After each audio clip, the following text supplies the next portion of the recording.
Why are you so big? Eat a lot of food, lift heavy. And kind of the Jay and Blakely, put olive oil on it. You know, do whatever you got to do. More calories per bite. Well, when I first started lifting, the idea was just lift as heavy as I could for as many reps as I could, like, you know, bodybuilders used to train. I think conditioning plays a big role into powerlifting. I think it's overlooked. The more naturally gifted you are for something, the less you need to do. What does getting done with powerlifting look like? Being number one. And Nordic hamstring curls is the only exercise proven to reduce ACL tears. Cattle? Chickens? No, I got a couple hundred chickens. I sell eggs, but nah, we don't have any cattle. I just got the desire to win. I won't stop until I do. And no matter what I lift, it won't be good enough for me. Stan was able to do both at the same time. It only looked like he did both at the same time. He actually did them separately. Look at how fucking jacked I am in this video. Holy shit, I'm shredded. Power Project family, how's it going? Now, a lot of you guys are lifters, athletes. You're serious about the gym, and we are too. And that's why we've been using Slingshot products for years, all right? You have the original Slingshot, obviously the glittery pink hip circle, which is my personal favorite. But if you don't like that, then you have the normal hip circle that's used to warm up the hips. But on the website, they have tons of equipment, knee sleeves, elbow sleeves, the gangster wraps right there. So you need to go check him out. And Andrew, can you tell him more about it? Yes, if you guys know Mark Bell, then you know all about his powerlifting career. And one thing he's always said is protect yourself before you wreck yourself. And you guys can protect yourself right now by heading over to markbellslingshot.com and at checkout enter promo code PowerProject for 15% off your entire order. Links to them down in the description as well as the podcast show notes. All right, we got some interesting guests on the show today. Really excited to be here with Matt. I got that right? Yeah. Yeah. I forgot the second T is silent. There it is. Wiedemer. Yeah. I finally nailed that. A strength coach from Cincinnati. We're going to talk to him in depth about Westside Barbell and a lot of awesome stuff that he's done with a lot of athletes over the years. And then we got this mutant powerlifter here, Steve Bake. And we also have Stan the Rhino Efferding.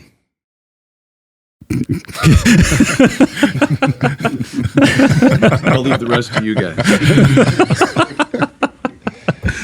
Holy shit. Man. We're just trying to have some fun over here. I don't know. Well, just playing on the fact of how big this guy is. Fucking large. It's insane. Why are you so big? What happened? Well, I think, you meant him. Yeah. Eat a lot of food, lift heavy. I've done it for almost 20 years now. How much did he weigh when you guys met, you said? You're about 215, right? Yeah. Yeah. 215, 220. Yeah, pushing a prowler out my parking lot. Jesus. Wait, how many years ago was this? What, 15? Yeah. Oh, wow. 15 years ago, yeah. And now we're talking about like 370 pounds. Yeah, 370. Yeah. Something like that. Yeah, 390 when he competes, yeah. What is the deal with you guys? Because there's a lot of unconventional training going on from the whole group. What in the fuck's going on? Because like most of the time when you see the big power lifter like this, they kind of stick to bench, squat, deadlift, kind of heavier lifts. And then I believe, is it John? Am I getting that right? Jimmy. I'm sorry. Jimmy was in the gym and he was talking about how he like runs on a treadmill for 5 minutes and in between he squats 315 for reps. Yeah. But big man, you do some stuff like that here and there too, right? And then you were in there doing some crazy deadlifts and stuff like that. What's the deal with the way that you guys train? Well, I think we always say we're agnostic, right? So I love it. One thing early, I was telling Mark, I started out like with Olympic lifting, and I remember my first coach, no matter what he would do, it's like, hey, coach, this kid over here benches 315. You know, back in high school, he'd be like, well, can he clean it? You know, like, so Olympic lifting was like everything, and I bought in. And then when I was about 19, I went to Westside Barbell, and then everything became good mornings and rack pulls and box squats, and you should never free squat, never work your legs. Why would you ever work your legs? It's all, hips and back, and hamstring, posterior chain. And then over the years, I've been really fortunate, and I always seek out, like I spent like 6 days with Donnie Thompson, or I'll go out and visit the Lula Bridges or Ed Cohen or whoever's good. I learn, and you learn over time that there's not one way. And the other thing you learn is everything works, but nothing works forever. So how you start out, we talk about this like beginners. You can start out with like, I was like looking at Owen. I bet Owen could go a 5x5 on Monday on squats, and on Wednesday go up 10 pounds and do the same workout. And Friday, if we ask Steve hey, what's today? Friday. So if we said, hey, Monday, go ahead and squat 950. There's no way. And then Wednesday, we'll go 975. It'll be easy, right? So over time, you just learn a lot. You try to pick out what's going to work. And I think you're always just trying to build whatever you're not doing good at, or whatever you're weak at. So that's kind of, and I think Ohio's got a lot of crazy guys. We talked about like Louie Simmons, John Parrillo. There's a lot of kooks in Ohio. I guess we don't have enough to do. Yeah, John Parrillo. I haven't heard that name in forever. When I was looking up some stuff on Steve, I started to see some things from John Parrillo. And John Parrillo made MCT oil popular. He brought that to the masses, and then he had a supplement company. And I guess he has his own gym at this point. Yeah, he has a gym. He doesn't really. He trains some of you guys. He trains you. Yeah, he trains me and Jimmy. That's about it. Yeah. Right. And then what kind of training methodology is he following? 100 rep sets, forced reps, everything slow. Probably something you can barely do 3 times. He'll expect you to do 20. Right. He's all about building that Golgi tendon reflex. He's big on the Golgi tendon. So what is that about? So basically your Golgi tendon is it's an inhibitor, right? It's to protect you. See, when you hear the story about the woman picked up the car to save her baby, her Golgi tendon was, shut off, and she was able to use all her strength. So John's really big thing is increasing the threshold. So he'll have you do a lot of forced reps. We do a lot on the belt squat. His belt squat's really unique, but really slow reps. I mean, he had me do, just to give you a reference, like I squat 630 in a belt, no knee reps, and he had me doing 800 of real weight. They're 200-pound plates between my legs. Holy shit. And, I got like 2 spotters. So he has a slide pull and 2 people on each arm, 1 person behind me. And, you're like, and you're like, John, I don't think I'm doing anything. They're like lifting you up. He's like, no, you're doing good. And so it's kind of fun, but out there training. It's tough. Or then he'll have you go from that to 100 rep sets. So again, I don't have one person I follow exclusively, and I think Steve's kind of the same way. We just kind of take bits and pieces of what works. And I think the truth about some of this is that nobody really knows, right? Like we think we know so much, and there's so much research on sets of 3 and sets of 5, and we have some good information about like time under tension, a set lasting 45 seconds, a set lasting a minute. Yeah, we got information on some of these things. Sets that are done very quickly, sets that are done with bands and chains and with a lot of force and a lot of velocity, but we don't really know what happens when you do 100 reps or 300 reps, or what if you did 1,000 reps? What if you squatted 135 every minute on the minute for 2 hours straight? Like, who has the research for that? Who has the information for that? And so sometimes I think it's wise just to lean towards the stuff that we like, the things that are challenging, the things that kind of just seem like they kind of perk our interest. And as you said, everything works, but it's just not going to work forever. So why not experiment? Why not explore? And I think, don't you think, Mark, like we've all had this, like I'm sure you got a bunch of equipment in your gym. And I think all of us, I bought so much equipment. I might have you. I bought a lot of stuff. I mean, it sounds like you got a collection going. Yeah. And, I've got rid of a lot of stuff too, but every time I think like this is it. Like I remember, we got a certain belt squat. It's like, guys, this is the belt. And when you start out, the pump's unreal, and then like 4 weeks, and you're like, I don't feel it as much, or I'm not making progress. And I think it's just everything works. Nothing works forever. You got to find a new stimulus, a new way to grow. That's why when you go to a new gym and you try a new leg press or a new hack squat or whatever the machine might be, that's why you fall in love with it, because it's new. It's almost like relationships, right? Like the new girl's always better than you're like, wow, this girl, no, she's different. It's like, oh no, she's just like the last one. But it's kind of the same idea. I'm really curious about this because a lot of lifters are probably listening. Probably first off, they don't understand your background. Because before I get on to what I wanted to ask you, can you talk to them about kind of like your background as far as lifting and athletics and some of the things that you were doing outside of lifting and some of the things that you're still doing now as far as your capacity and high reps, cardio, et cetera? Well, when I first started lifting, the idea was just to lift as heavy as I could for as many reps as I could, like, bodybuilders used to train. Farm for a living, so there's a lot of physical activity there. And I don't know. I just, it's just a lot of work. Yeah.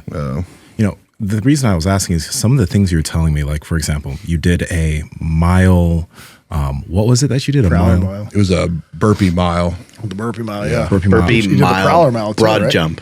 Yeah. Burpee mile. And that's 17 and a half football field trips. And that took you 2 hours. And how much did you weigh when you did that? I was about 285, 290. Oh, you're really light though. He's in sixth Right. grade. But this is crazy thing. You're like 370 right now? Yeah. And you're a crazy in shape 370. Yeah. You know, and the cool thing that I'm noticing is that a lot of lifters, you know, they'll go into the gym, they'll do their workout, they'll leave, they'll go home, they'll relax, they'll recover. You work out, then you still have the capacity to go and you do work, you do physical labor, you sleep, go back to the gym, do another hard workout, go back, do labor. And I'm wondering, how can people somewhat reverse engineer that into themselves? Yeah. How can people build that capacity? Let's say you're super fucking strong, but you don't have the fitness that you have. How can we reverse engineer that? I think conditioning plays a big role into powerlifting. I think it's overlooked. You know, I go to a meet, I don't get tired at a meet. You know, that's the easy day compared to training. Mm-hmm. So Yeah, I just talked to Ed Cohen about this, and you're kind of going through this now. I think we all start out, well, the rest of us start out skinny, and we want to get big. And so everything's focused on, a gallon of milk a day, and we're bulking up. And you lose athleticism over time. And remember that we talked about that discus thrower. I used to train him, the one that Louie always talked about, could jump off his knees with 275. Well, that was my guy, and I would train with him. And I could stand with my back to a reverse hyper and 180 jump on it. That was one of our drills. We'd walk. I don't know if I could jump on a hyper like with a trampoline now, but it goes so quickly. And Nsima, you make a great point. I think we get so focused on getting bigger and stronger. So that would be my advice to young lifters. Don't lose your athleticism. And, everybody talks about periodization. They have a hypertrophy period or a strength block or peaking block. I think more than ever, you should make sure you're doing like an athleticism block. And it doesn't mean, look, you're athletic. I always tell, we had a group of runners that would come to our gym and we'd give them a lifting for their marathon running. And they would always say, how does this compare to what you guys do? I said, well, your lifting will impress us as much as our running will impress you. Mm-hmm. So, but you're lifting to support your running. So you don't have to become a gymnast. But I think, even like with the advance of CrossFit, we used to laugh. Not me, but a lot of people would laugh at the CrossFitters. And now you kind of feel like they're pretty strong. All that stuff didn't really kill their strength. And it doesn't mean I think you should be I don't think Steve should be out doing muscle ups and, swimming a mile before he squats. But having some sort of athletic base, I think will, one, keep you healthy longer. And two, I think it does help your powerlifting. You're more explosive. How do you come up with about building the base? Yeah. How do you end up coming up with some of these things, Steve? Is it something that you guys talk over, or you just think of weird, like the burpee broad jump? That was on him. I heard of that somewhere. It was like one of the world's toughest workouts or something like that. You're like, that sounds great. We gave it a whirl. You know what nobody talks about? With all these methods, people talk about sport specificity. So what is it? It's, an activity has to match the direction, duration, and velocity of a sporting movement. I look at things a little different, though. For all the lifters, you had Andre Milenichev in here. Mm-hmm. I've talked to Eddie Cohen. Remember Chad Wesley Smith. Think of all the guys that have come through here. George Lehman had his deadlift program. Mm-hmm. All different, right? Baby Slayer. All different. That was his nickname. Yeah. All different. One thing I figured out, they all are about 3.5 to 4 pounds per inch of body weight at about 12 to 18% body fat with good technique and relatively healthy. So however you think you can get there, that's your end goal. Because I was even looking at Stan, at his best, I did the math. He was 4 pounds per inch. He was about 285 when he was competing. Right now he's probably about 3.4. He would still be a really good lifter today, but he wouldn't be the best. Steve is 5.2 pounds per inch on his body. So if you look at all these great lifters like Dan Green or Kevin Oak or Ed Cohen, you go back to Pacifico, for Jimmy Cash, Ohio guys, Marv Phillips, who was it, Doug Furness lifted with Eddie. Mm-hmm. All those guys are jacked. You've been saying forever, they're muscular. So it really comes down to, if you want to get really good at powerlifting, you need to be at 3.5 to 4 pounds per inch. And the taller you are, the higher that number's got to be. And you got to put on some real muscle mass to be good at this. And so then, however you get there, whether you like high intensity, you like HIIT training, you like like a Chad Wesley Smith or Eric Tomlin, a lot of volume. If you like it's got to fit your personality. Think about Louie's system fits Louie. Right. He contradicts himself within a sentence, right? It's like, you got to train fast. You got to be efficient. You're like, what percentage am I supposed to use Yeah. for speed work? I said speed strength, not strength speed. Yeah, You know, like, I know. And you're like, wait, huh? Yeah, he always catches you on like some little tidbit like, that's explosive strength. You're like, well, which, but whatever it is, that fits his personality, right? 1 minute, you're like you said, he would catch you, like, tell you to do something, like a week later, like, why are you doing that? Yeah, he get all pissed off. Yeah, so that fits his personality. I think a guy's like Chad Wesley Smith to me, like, it's kind of like, I love the guy, but he can put me to sleep with his videos. He's very methodical. You know, like, He wants more of a set program, yeah. that fits his personality. It's perfect. Like 3 sets of 6 at 72.5%. It's like, that fits him. Right. Louie doesn't want to do. Louie's like, well, so it's just you got to fit your personality. So Steve's pretty intense. Steve likes to work hard. He's a farmer. He likes to push. I mean, sometimes with him, we just had this talk. Like, I think some of his extra workouts are actually Probably too much. too much because I always say like your extra conditioning, if it pulls you back, if you know, like Louie would always talk about extra workouts or you're talking about conditioning.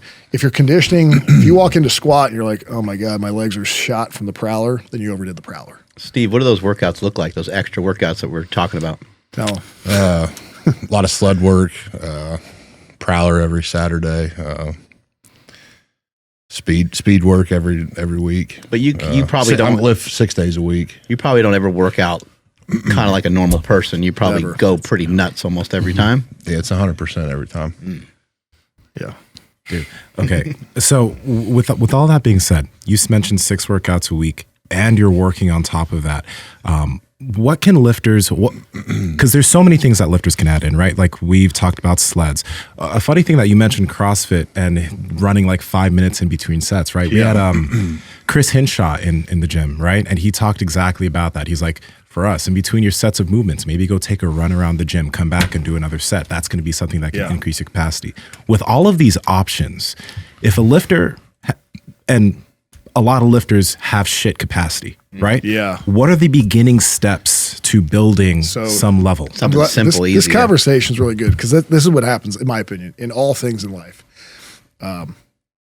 If you can't measure it, don't do it. So like I hate the foot ladder. So if I offend anybody, I don't care. The foot ladder, if you're coaching the foot ladder, I would recommend you stop because you can't progress. You don't, they never time it. They never progress it. Like in a foot ladder drill, I assume they're trying to make athletes quicker. So if you can't even measure it, then how do you know if it's improving your 40? So that's why I always think strength coaches get outperformed by like powerlifting coaches who help an athlete. Because as powerlifters or strength athletes, we have to measure everything. So if Steve does front squats and then he goes back, like let's say we did front squats for the next 4 weeks and then we came back in 6 weeks and he tested his squat. If his front squat went up 50 pounds, but he squats 875, front squats didn't work for him. If he squats 1,000, it's like, let's do more front squats. Right. So you have to measure. If things aren't measurable, don't do them. And I think that's why strength athletes are good because we measure our weight, we measure how much we lift. And then you just got to constantly assess it. So kind of start working backwards. And that's why I say like, what is your end goal? Should be 3.5 pounds to 4 pounds of lean body or of mass per inch. And then what do you want to, are you a strong man? Are you a power lifter? And then start picking things and just assess them. Like if he's doing the prowler and his squats go up, then that's good and measure it, because there's going to be an optimal range. Like he's kind of gone over that optimal range a little bit, we think. Yeah. We think we're going to find out. But I think just measuring things. So like if you walk with a sled, let's say like that's a good one to start with. Let's say I'm going to walk with the sled the day after I do squats. Then start with, I'm going to walk with 2 plates for a certain, either go for distance or time or both, measure how far you go in a certain amount of time or how long it takes you to go a certain amount of distance. And just start gradually progressing that. And then you'll look and see, do my squats go up? Do my deadlifts go up? Do I feel better? What's my body weight? And then the nice thing is you should have indicators. Everything's like builders and indicators and testers. And so we all have them. Like, one time you benched, 585? Somewhere in there. Yeah. Just took a page from the Rhino's book. He said that if somebody says something higher than what you did, you say, yeah, something like that. But if he would have said like 572, I would say, no, 578. There you go. But 585, I'll take it. I'll drink to that. As a lifter, you would probably know quickly like where you are. You wouldn't just have to go max your bench. You could say, I know by this exercise, by my body weight, I could never bench that at this body weight. You would have indicators right away where you know where you were. And I think even we're working with Jon Jones. I said, that was the first thing I said, we got to get some measurables, because I think, with fighters even, that sport's a little behind on conditioning, because you should know, hey, when I fought Wiedemer Belfort, I could broad jump this, I had a vertical of this, I weighed this. The more things you have to indicate where you are, the less you have to test it. I don't have to go deadlift to know where my deadlift is, because you can go based off, glute hams, good mornings, some other exercises, your body weight, how things feel. As you grow as a lifter, you should be able to know those things without actually having a max. And I think having more indicators in measuring things is really the biggest thing. So coming back to your original question, I would measure your weight, your distance, and your time. And I'm really curious about this, because both Stan started off in bodybuilding. Yeah. Steve, it sounds like you start off doing as heavy as you can for as many reps as possible. So you're moving a lot of volume. So inadvertently, even though you were doing that, you were doing bodybuilding because of all of the volume. You were gaining muscle pretty fast.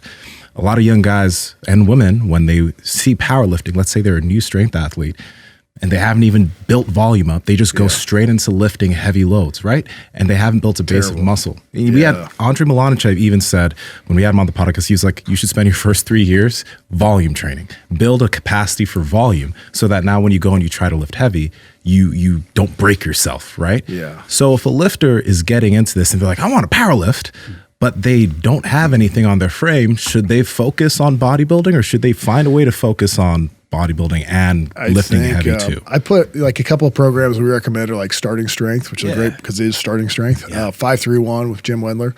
Programs like that, I think early on you should touch the main lifts. I would do less lifts and I would do them more frequently. So we had a kid, we've done this a million times. We had a kid at our gym, I think he was 16. First day, he squats, 95 for 10. It was ugly. I had to hold his heels down. I'm like, he's trying to come up, and I'm like, keep him down. I had to physically hold him down. Yeah. So we just benched and squatted, and then a lot of upper back. Monday, Wednesday, Friday. And I think he ended up putting 180 pounds on his squat in a year. Now, again, same thing. And we would just it was like, everybody's like, well, what percentages? A beginner doesn't need percents because your max is changing. So, we would say if you can do 10, then the next workout you can go up. If you got 8, you had to keep that weight so you could get 10. You could never fall below 6. He put on 180. Could you imagine putting 180 in? But all he did was squat, bench, and upper back. Then when that started to plateau, we added in deadlift and overhead press and did the same thing. So then it became Monday would be squat, bench. Wednesday was deadlift, overhead press. Then it was squat, bench. Then the next week would be deadlift, overhead press, squat, bench. So we just rotated like that. And then eventually he plateaued out on that. And that takes you to an intermediate lifter, which means now you have a weak spot. I love when guys I'm working my weak spot, full body. Were there accessories in there, by the way, or was it just upper back, pull-ups and rows? Okay. That was it. Okay. And he got big. He got stronger. We had him drinking a gallon of milk a day. We had him, his assignment was to eat a frozen pizza. His parents didn't have a ton of money. So we said, you get a frozen pizza every night. And kind of the Jay and Blakely, put olive oil on it. Do whatever you got to do, more calories per bite. And this is what I mean Pace back and forth and treat it like a training session. Make sure that whole pie is gone. That's right, yeah. You miss those days a little bit, yeah. But this is what I mean by everybody's so convicted in their ways, and I guess they should be, but I look at it different. The more naturally gifted you are for something, the less you need to do. So, for example, we all have a body part that we, not to tease them, Stan's calves. Stan does calves 3 days a week religiously. The only body part I have that looks good are my calves. And everybody's like, what do you do for your calves? I don't do, the secret's out. I've never done a calf raise. I do a lot of glute ham calf raises, but that's it. Yeah. Everybody's like, what do you do for your calves? First thing everybody asks me, I don't do anything. So is that the program then? We all know somebody who can eat what they want and they're ripped. And so it's like, oh, dieting's stupid. I eat what I want. Well, it's stupid for you. But the rest of us have to do either keto or carnivore or vertical or whatever it is we do. So the more, I looked at when Chad Wesley Smith came out to our gym, his knees are bigger than my hips. Oh. Yeah, he's huge. So, it's funny when he's like, all you need to build a squat is a squat rack. It's like, maybe you. Right. But for the rest of us, maybe we need some belt squats. Maybe we need some hack squats. I want to touch upon this a little bit because I think what's missing. I love what you said early about lift light, but lift frequently. Yeah. And I think for some kids or somebody that's new, they go in the gym and they do a set of 10. Yeah. And a lot of times, I mean, I've had my nephews and nieces, and I've had a bunch of family members come in, and they go to do something, and the 8 or 9 year old kid will say, "Oh, that was easy." Yeah. And it's like, well, you know, let's try to do it with like kind of correct form, and then let's see what happens when you do like 12 reps. Yeah. So I really like that idea of like, let's actually do the exercise the right way, or work on that over a period of time. The frequency is going to drive the amount of volume and the amount of exposure that person's getting to that exercise. Over a period of time, the person will get neurologically more efficient at the movement. So there'll be a spike in strength just from that alone, not necessarily just them getting stronger, but they're just getting better at the movement. But if you ride it out for long enough, now they're actually getting stronger. And in your case, you're talking about allowing the athlete to grow as well, to put some size on. So an introduction of calories, that's a lost thing that people forget. It's like we need to have, if you're going to make yourself stronger, you can't make something out of nothing. So you need calories. You're going to have to, at minimum, meet your maintenance level of calories. And in most cases, especially a young kid, is going to have to go over it. But what I wanted to mention was, when it comes to benching, squatting, deadlifting, all great exercises, but what makes them great is also what makes them not so awesome in a lot of cases. So what makes them great is the fact that they allow you, the lifter, to lift the most amount of weight, to lift 405 pounds on a squat, right? Yeah.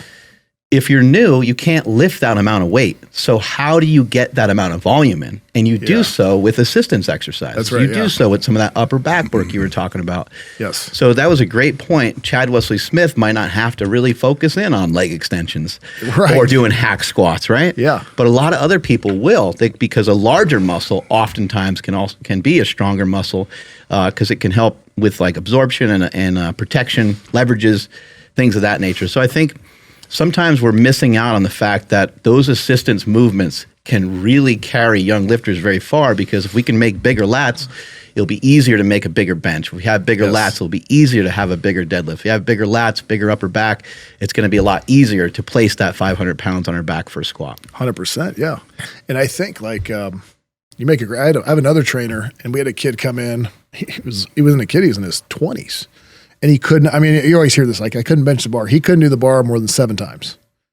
And he was not small. He was like 180. He was kind of a chubby guy, but 180-pound chubby guy. Wow. And he worked out with our head trainer. And I remember I said, good luck. Yeah, like I was thinking, and he made him do like ungodly amounts of like, it was like, I called it the Karate Kid workouts. He'd be like, dude, 20 push-ups. When you can't get 20, stand up and do 50 band pull apart. And be like, I mean, I'm not exaggerating, but like farmer's walk out of the gym. Like, I don't know if that we're covered on liability. Like he's down the street pulling a band or carrying weights. The first time he benched, he got 185 for like 7. Let's fucking go. But it was to Mark's point. It's like, because I said to my trainer, I said, why'd you do that? That was really smart. He goes, what's he going to do? Like, if he can do the bar for 7, like, let's go for 8. He goes, it's just stupid. Like, you're not touching a bar until you're up to speed. So that's another way to do it. You're right. But you had to work hard at the end of the day. And he wasn't doing like 1 rep maxes, and he certainly wasn't doing a board press with the bar and a 2.5, and then doing another day where he took a broomstick and a chain and did 8 triples. So you have to, that's why we had another gal, like, here's a good example.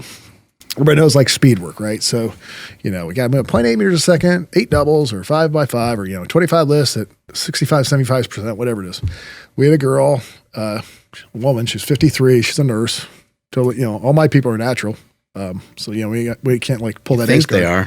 Yeah. The comment section's about to go crazy about what you just said right there. Yeah. They're going to burn you now. Yeah. I hope you understand this, but let's go. Well, I train normal people, and we'll talk about that in the business thing, but most of my people now are like mom, dads. But it's funny, we'll take them to Laura Phelps meet. I mean, we took like 12. I actually have a venture capital guy. He's 66 years old. He almost got kicked out of a meet because he was so mad he missed his squat. He kicked a chair. I was like, dude, you got to calm down. My friend Tom Donnelly, he's a great guy, but it's so funny. I was like, of all the people, I mean, guys look like Steve, tattoos. I was like, who's going to get kicked out? Like the venture capital guy. But we take these, we get people really to fall in love with powerlifting because it's a great sport for adults.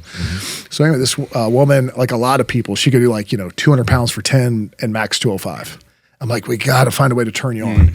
So speed squat, nothing worked. And I'm like, well, we have a pretty sophisticated speed program. It's actually, we guarantee 20% faster in 6 weeks on speed training. independently tested, clinically proven. So I said, let's put her on the sprinter. She needs to learn to move. She went from 205. Now I sound like Louie, don't I? Like, not from 205, you know. But she did. She went from 205 to 235 in a meet. And it took sprinting. But this is kind of my point. I'm agnostic. I will do whatever it takes. I mean, I told Mark, if you come to our gym, we got all sorts of stuff because it's like, I got to find the thing that will work for you or for you. You know, everybody's going to might need a different trick. You know, you mentioned sprinting, and Stan told us a little bit about like what you've done in terms of sprinting and how you innovated that. And you can obviously want to hear about that. But, you know, if a lifter hears that and they're like, ooh, sprinting, and then they go try and sprint, and then they pull their hand because they don't know how to fucking sprint, let alone run. How do people build themselves into, if it's even good for them to sprint, how do they build themselves into that? Well, they would, start slow, obviously. Like, and again, her sprinting would have been, would impress a sprinter as much as maybe, actually sprinters can lift pretty good, but, you're sprinting to help your powerlifting. So you don't sprint to the point that it's deleterious to your powerlifting. Yeah. So, start slow. I was telling Mark, like probably add some resistance, like, a sled or something. But like with that, sometimes somebody just needs to learn how to activate really quickly. So they call it rate of force development, right? So fast people turn everything on much faster. Yeah. So if you're trying to get a lifter to lift more explosively, that might do the trick. Some people it doesn't, but some people don't need it. I mean, that's why I always say, like, there's always somebody out there, like, I'm sure my body weight comment, somebody's gonna be like, my cousin's roommate in Florida benched 400 at 180. It's like, great.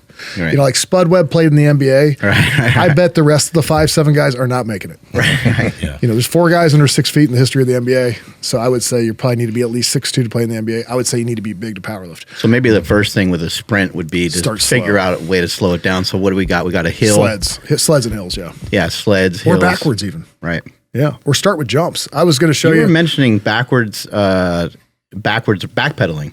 Yeah, it's funny. How does that transfer over into being able to run fast forward? Well, because we overwork going forward. Every sport goes backwards, but we never train it. In our study, the study was done at Children's Hospital. You mean backwards? Every sport goes backwards. Yeah, sorry, exactly. So our study was done at Cincinnati Children's Hospital, and it wasn't me with the stopwatch. I mean, it was them, and they used, I think.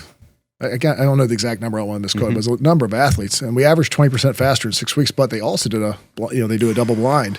Our athletes had a 40% reduction in ACL tears over the next 5 years. Wow! Because I think it's because we do a lot of back pedals, and we do a lot of Nordic hamstring curls. That's part of our program. Oh, and Nordic hamstring curls are the only exercise proven to reduce ACL tears.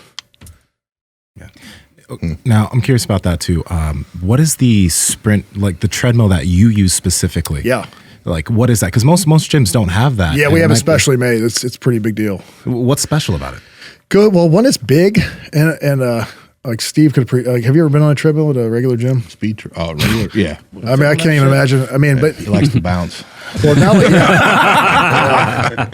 but they're uncomfortable. I don't know if you ever ran on a treadmill. They're uncomfortable. I have, and it's not good. They're like, if you weigh over 180, they're terrible. They're pretty narrow sometimes. Yeah, and I'm sure they do that to for home gyms, they probably do it because they want safe space. Commercial gyms probably want to get as many as they can in there. So I get it. But for us, we're looking for performance. We got a lot of, we've had NFL guys in there. So, I mean, we even had, he's an ex-NFL guy, but Rocky Boyman, I don't know if you remember him. He played for the Titans and the Colts. But, I mean, he came in and those big guys fill it up, real quick. But, we had that. And then we'll do, it goes up to 25 miles an hour. So here's what I like about overspeed. I was telling Mark this. Number one, velocity. So that's key. So everybody talks about speed. You can either measure it in miles per hour or velocity, meters a second, right? So the fastest guy ever is Bolt. He's running 12.5 meters a second. Most field sport athletes are at least 10 meters a second. So in miles per hour, we're looking at 20. Bolt's up to 27.5. It's insane. But top NFL guys, they're in the low 20 miles per hour. You see it now. They have that camp. Oh, yeah. They show the Amazon thing, tracks, all that stuff. Yeah, it's pretty cool. And we had a girl from Dayton. She plays at soccer at Dayton. She got over 20 on the field because they had it there. Yeah. Wow. So it does translate. But what I like about it is, again, I'm really big on measurements. So, and I hate wasted efforts. If most people go to sprint, so I was telling Mark, if his son came out, or if Mark went out to sprint, and Mark sprints 50 meters, and I'm like, Mark, your arms are swinging in, get them tighter and relax. Like most people are too tight when they sprint. if you hear noise, it's bad.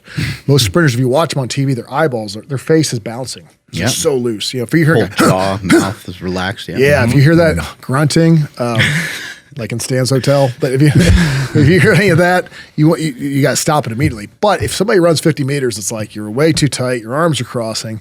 That's a wasted effort. And they got a bad pattern after that. Whereas on the treadmill, I can be right next to them. We're spotting right there live.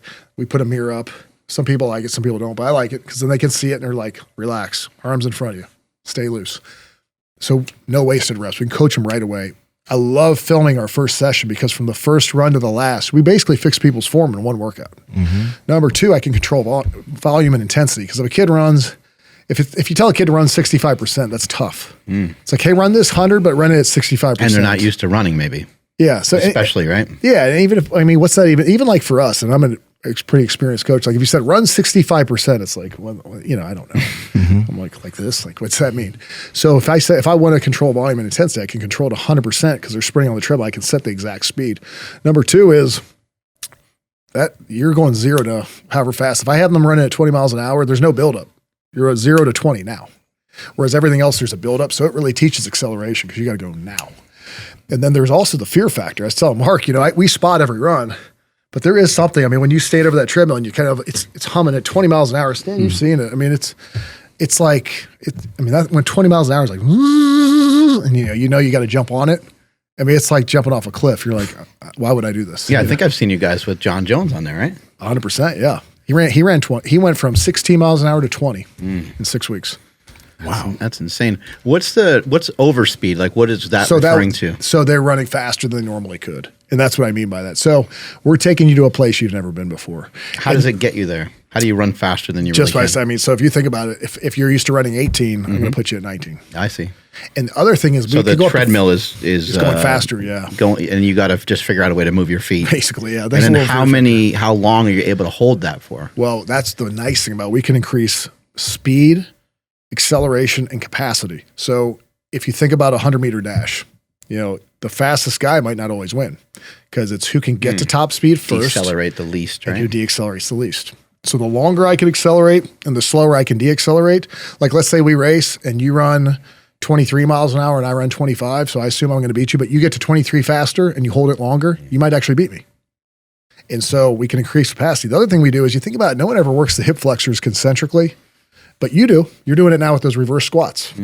But everything in a weight room, you never work the hip flexors concentrically. We raise that up to 40 degrees even. And when most people run up a hill, you inherently lean forward, so you shorten your stride and shorten your hip flexors. But because we can spot you, they're actually running up the hill and they're holding their position. So now think about your hip flexors are working like crazy. You said 40 degrees? Yeah, it's insane. Holy shit. Yeah. Like a lot of times they go 15, right? Yes. Yeah, 15's a lot. So if we can go up to like 20, 30, 40 degrees, now you're running, but you run with the hill. You don't run into the hill, if that makes sense. A lot of people lean over, and when they lean over, they're, you can see that with John. There's some of the. What about jumps. Some of these, some treadmills can take weight off people a little bit too, right? Yes. But that's more therapeutic. That's more therapeutic. We really don't do that. The one thing, see John going backwards. He actually thought this was the best one. He liked this one the best. And then these kneeling jumps for hip speed and power. When he started, he couldn't jump off his knees, period. No weight. Really?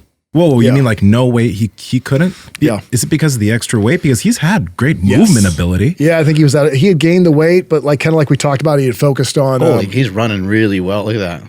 Yeah. Shit. Yeah, he changed overnight. Yeah, his broad jump went up 10 inches in about 8 weeks. Let's see here. He actually came up with this one. He said, "Can I freestyle?" That's one thing about being a coach too. I think some coaches get so into their method. I try to listen to the athlete. Like with Steve. Steve asked for some help on this. I said, "You don't need a lot of help. I'll give you some tips, but maybe I pare it down." But I would never sit there and tell Steve like, "Oh, that's wrong." He just squatted 935 or 925. What do I know? I don't have 935 in my back. So like with John, he's 15-0 in title fights. I'm not going to tell him, "Oh no, we're only doing my methods." So John wanted to get on there and do some of the. He said, "Can I freestyle for a little bit?" And I said, "Yeah." So we worked it into his program. Yeah, and I know that his knee was bothering him quite a bit. So to see him moving like that, that's amazing. And then plus now he's heavier. Yeah, he's faster now than he was at his previous And he's weight. what, 30 pounds heavier, right? Yeah. That's amazing. But I think it comes back to what Nsima was saying is how do you just, I think it's hard. Like, in anything we do, everything comes at us. And in this information age, it's like, I think we're all a little compulsive. Mm-hmm. We love to train. We love these ideas. And it's like, oh, I want to try this, and I got to do this. And wait, I got to do calf raises, but I got to do seated for my, I got to get my soleus for seated, and I got to get gas drop for standing, and then I got to do some speed work, but I got to get hypertrophy. And it's like, whoa, you get overwhelmed. Don't forget with the ideas. rotator cuffs. Yeah. So you get so overwhelmed with ideas, and that's why I say, well, just measure it, and then start like, all right, what am I doing? And then what can you handle? Like, so how much can you put in? And I do that at work. I get overwhelmed with, like, I don't know if you get this owning a company. I'll just say, hold on, we got to slow down, because everybody's got an idea. Like, we should market this, or we should do this, or we should do more Facebook ads. And you're like, well, I just get overwhelmed. So then I just have to say, what actually works? How do we know it works? And then just start paring it down. And how do you measure it? Steve, do you just, like, when you go to the gym, do you just like pick certain things kind of call to you, or do you follow some of the advice from John Parrillo, or are you trading information with Matt or with Stan or something like that, or with your training partner Jimmy? Yeah, I usually don't decide what I'm doing until I go in the gym that day. Going by how you feel? Yeah, How long has it been that way? forever. That is infuriating to a lot of people. I rotate a lot of bars. Yeah. What about when you were young? Did you write stuff down and really pay attention? Like, I did 275 this week, and next week I want to do 285, that kind of thing? Yeah, I used to write stuff down all the time. I got away from it. I don't do it anymore. But I used to be real faithful about writing everything down. I think it's important when you're starting, though. Like, and Nsima's talked about this many times. I think for people that are trying to lose weight, that are really frustrated, that never been able to figure it out, it's a good idea to track your calories for a little while. Like, it's not gonna hurt you to understand how many calories you're eating, to get a base idea and go, oh wow, I thought they say to eat 1 gram of protein per pound of body weight. I thought I was hitting that, and turns out I was only doing half of that, right? Yeah. Turns out I'm eating double the amount of fat and double the amount of carbs. Yeah, and so now you can kind of change pace. But so now you don't really write stuff down. You kind of go by feel. Right. What's the training split look like? Is that is there specific days for specific he's lifts type thing? He's kind of doing a conjugate right now. Yeah, like Sunday would be like max effort chest. Tuesday would be speed squats and sled pulls. Monday. Tuesday would be back. Wednesday's speed bench, arms. Thursday's off. Friday, legs. Saturday, prowler. What's a speed bench day look like? Like, what kind of weights? Are you using bands and chains and stuff like that? Or what kind of weights? I use bands. Yeah. And are you able to keep the weights? Jimmy's going to, he's over there. He's going to be checking on this. Are you able to keep the weights modest on those days, or you get too fired up, too carried away? I usually don't do anything over 315 with bands. Yeah. Try to keep it light, and speed day, it's not supposed to be heavy. Right. Bar's supposed to move fast. Are you trying to move the weight as if it's 600 pounds? Fast as I can. Yeah. Yeah, he's pretty explosive. Yeah, we saw that today when he did 225 pounds on the bench there for, I don't know, 70 something reps, right? reps. Insane. Steve, I'm really curious about this. I might be guessing incorrectly, but for some reason it seems like you're not an athlete who's actually dealt with a lot of injuries. Am I right or wrong about that? I've had a few. Had a torn bicep. I need to get my shoulder fixed now. Yeah. But I've had little injuries, but nothing major. When you work with like really heavy loads, how often is it that you fail heavy lifts? In training, Not very often. Not very often. Yeah. As humble as I can say that. Yeah. Yeah.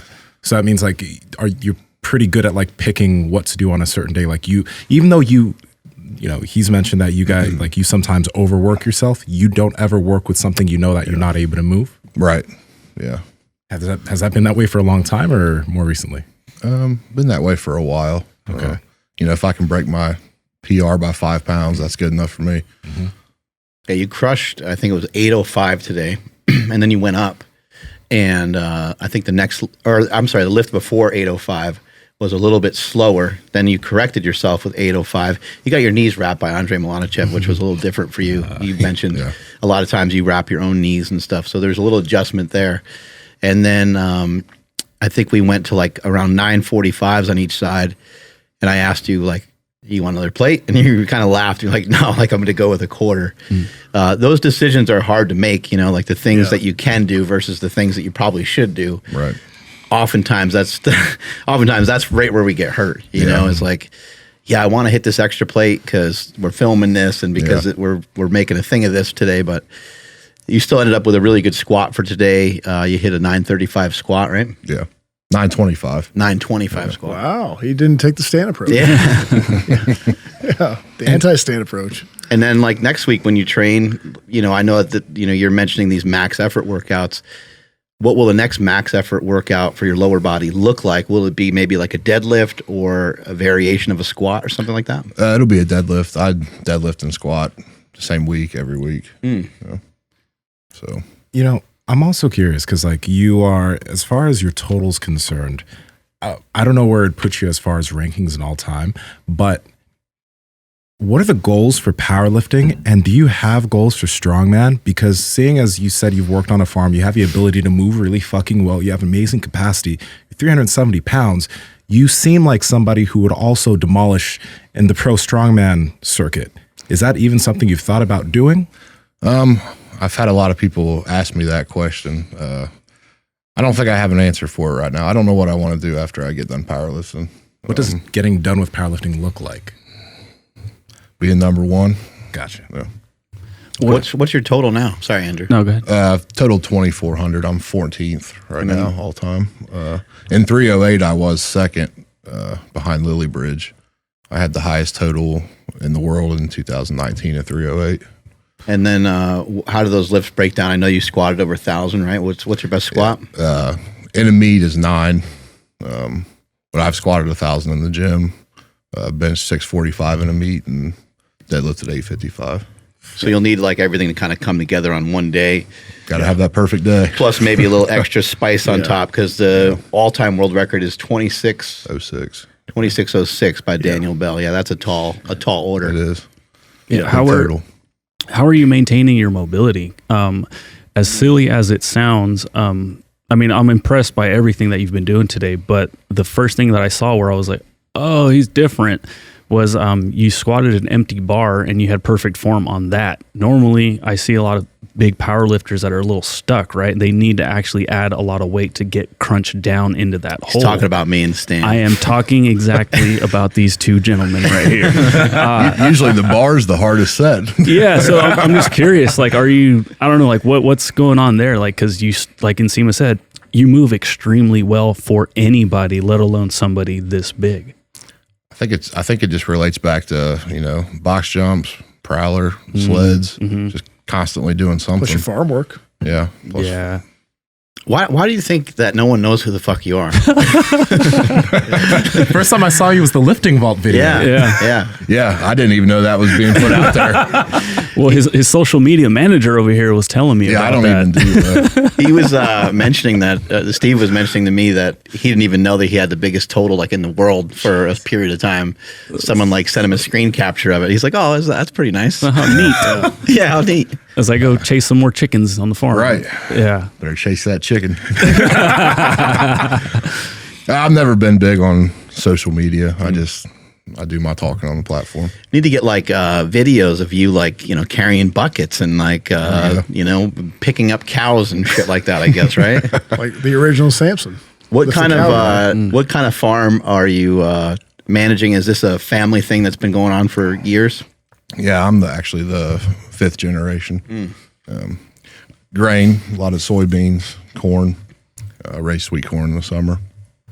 So cattle, chickens? No, I got a couple hundred chickens. I sell eggs, but we don't have any cattle. What's the hard part with that? Like, and is there still a lot of manual labor? I mean, I live out in a country area.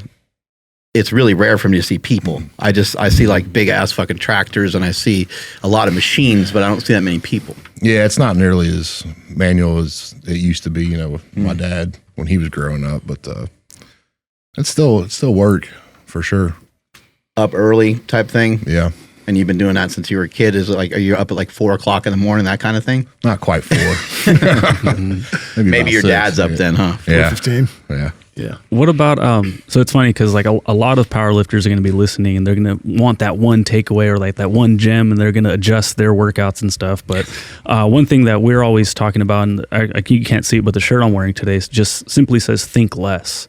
So I'd imagine throughout your whole powerlifting journey, your career, you probably haven't had to really adjust much, right? You just go in and you squat, right? Have you ever, I don't know, is there anything that you had to adjust to really be like, oh, I did that? Like Mark talks about all the time, you know, his squat went from 9 something working with Cali Starrett to turn his toes in, and then now he's over 1,080. Was there anything been similar to where you're like, oh, that did actually help? Or are you just still like, no, I'm just going to go lift heavy? I mean, there's been Couple things. numerous things. I Yeah. can't name them, but yeah, I've tweaked a lot of things throughout, career of doing it.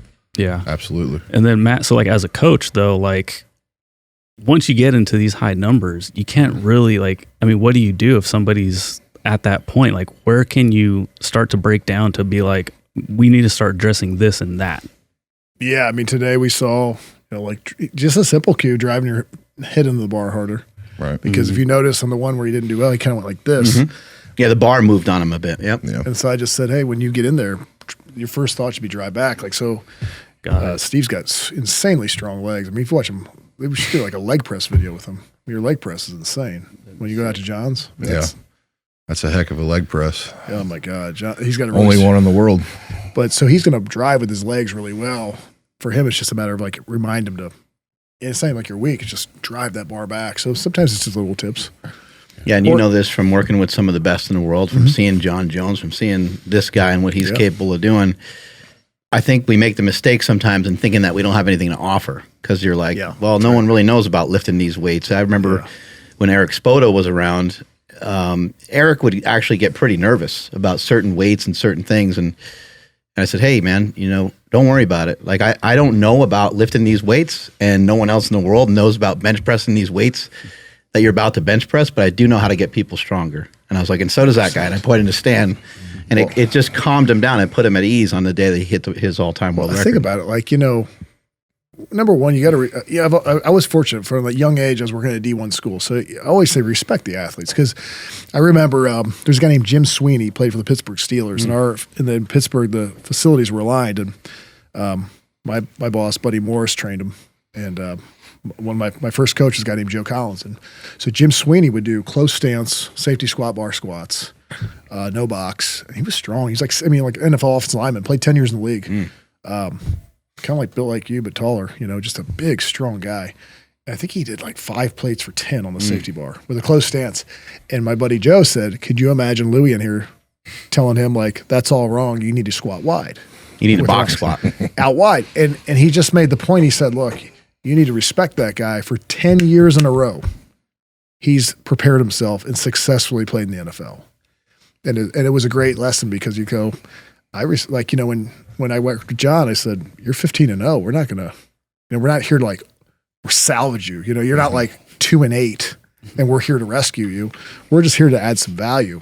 That being said, Mark makes a great point. Every great athlete's had a coach, right? So we agree that, like, let's say in our generation, Tiger Woods is the best golfer ever, right? At least in our generation. He had a coach who wasn't even on the PGA Tour. So did that coach say, like, I can't golf like Tiger? No, he had the confidence to say, I can actually make you better. I can give you some tips. Tom Brady, I think his coach is Alex Guerrero, who, couldn't lift his way up. Wait, he's not strong. But and never touched the NFL field. But he had the confidence to say, I can make you better. And he did. So you don't have to necessarily be the greatest to be the great coach. Bill Belichick never played football. I don't even think he played college. So you can add value. One thing you said in the gym I think is really relevant too is you talked about how well you should know the people that you're working with. 100%. Yeah. If people don't believe in you, like, so if people don't, I always say, if they don't know that you care, they don't care what you know. Right. And I really believe that. You have to really get invested in the people you work with, like whether it's employees, trainers, whoever. And then everybody ticks different, everybody has different motivations. Everybody has different things that work for them, cues. Some people like the hype. You remember Chuck Vogelpohl, right? Like Dave Tabor talked about, he had to calm him down. Oh, yeah.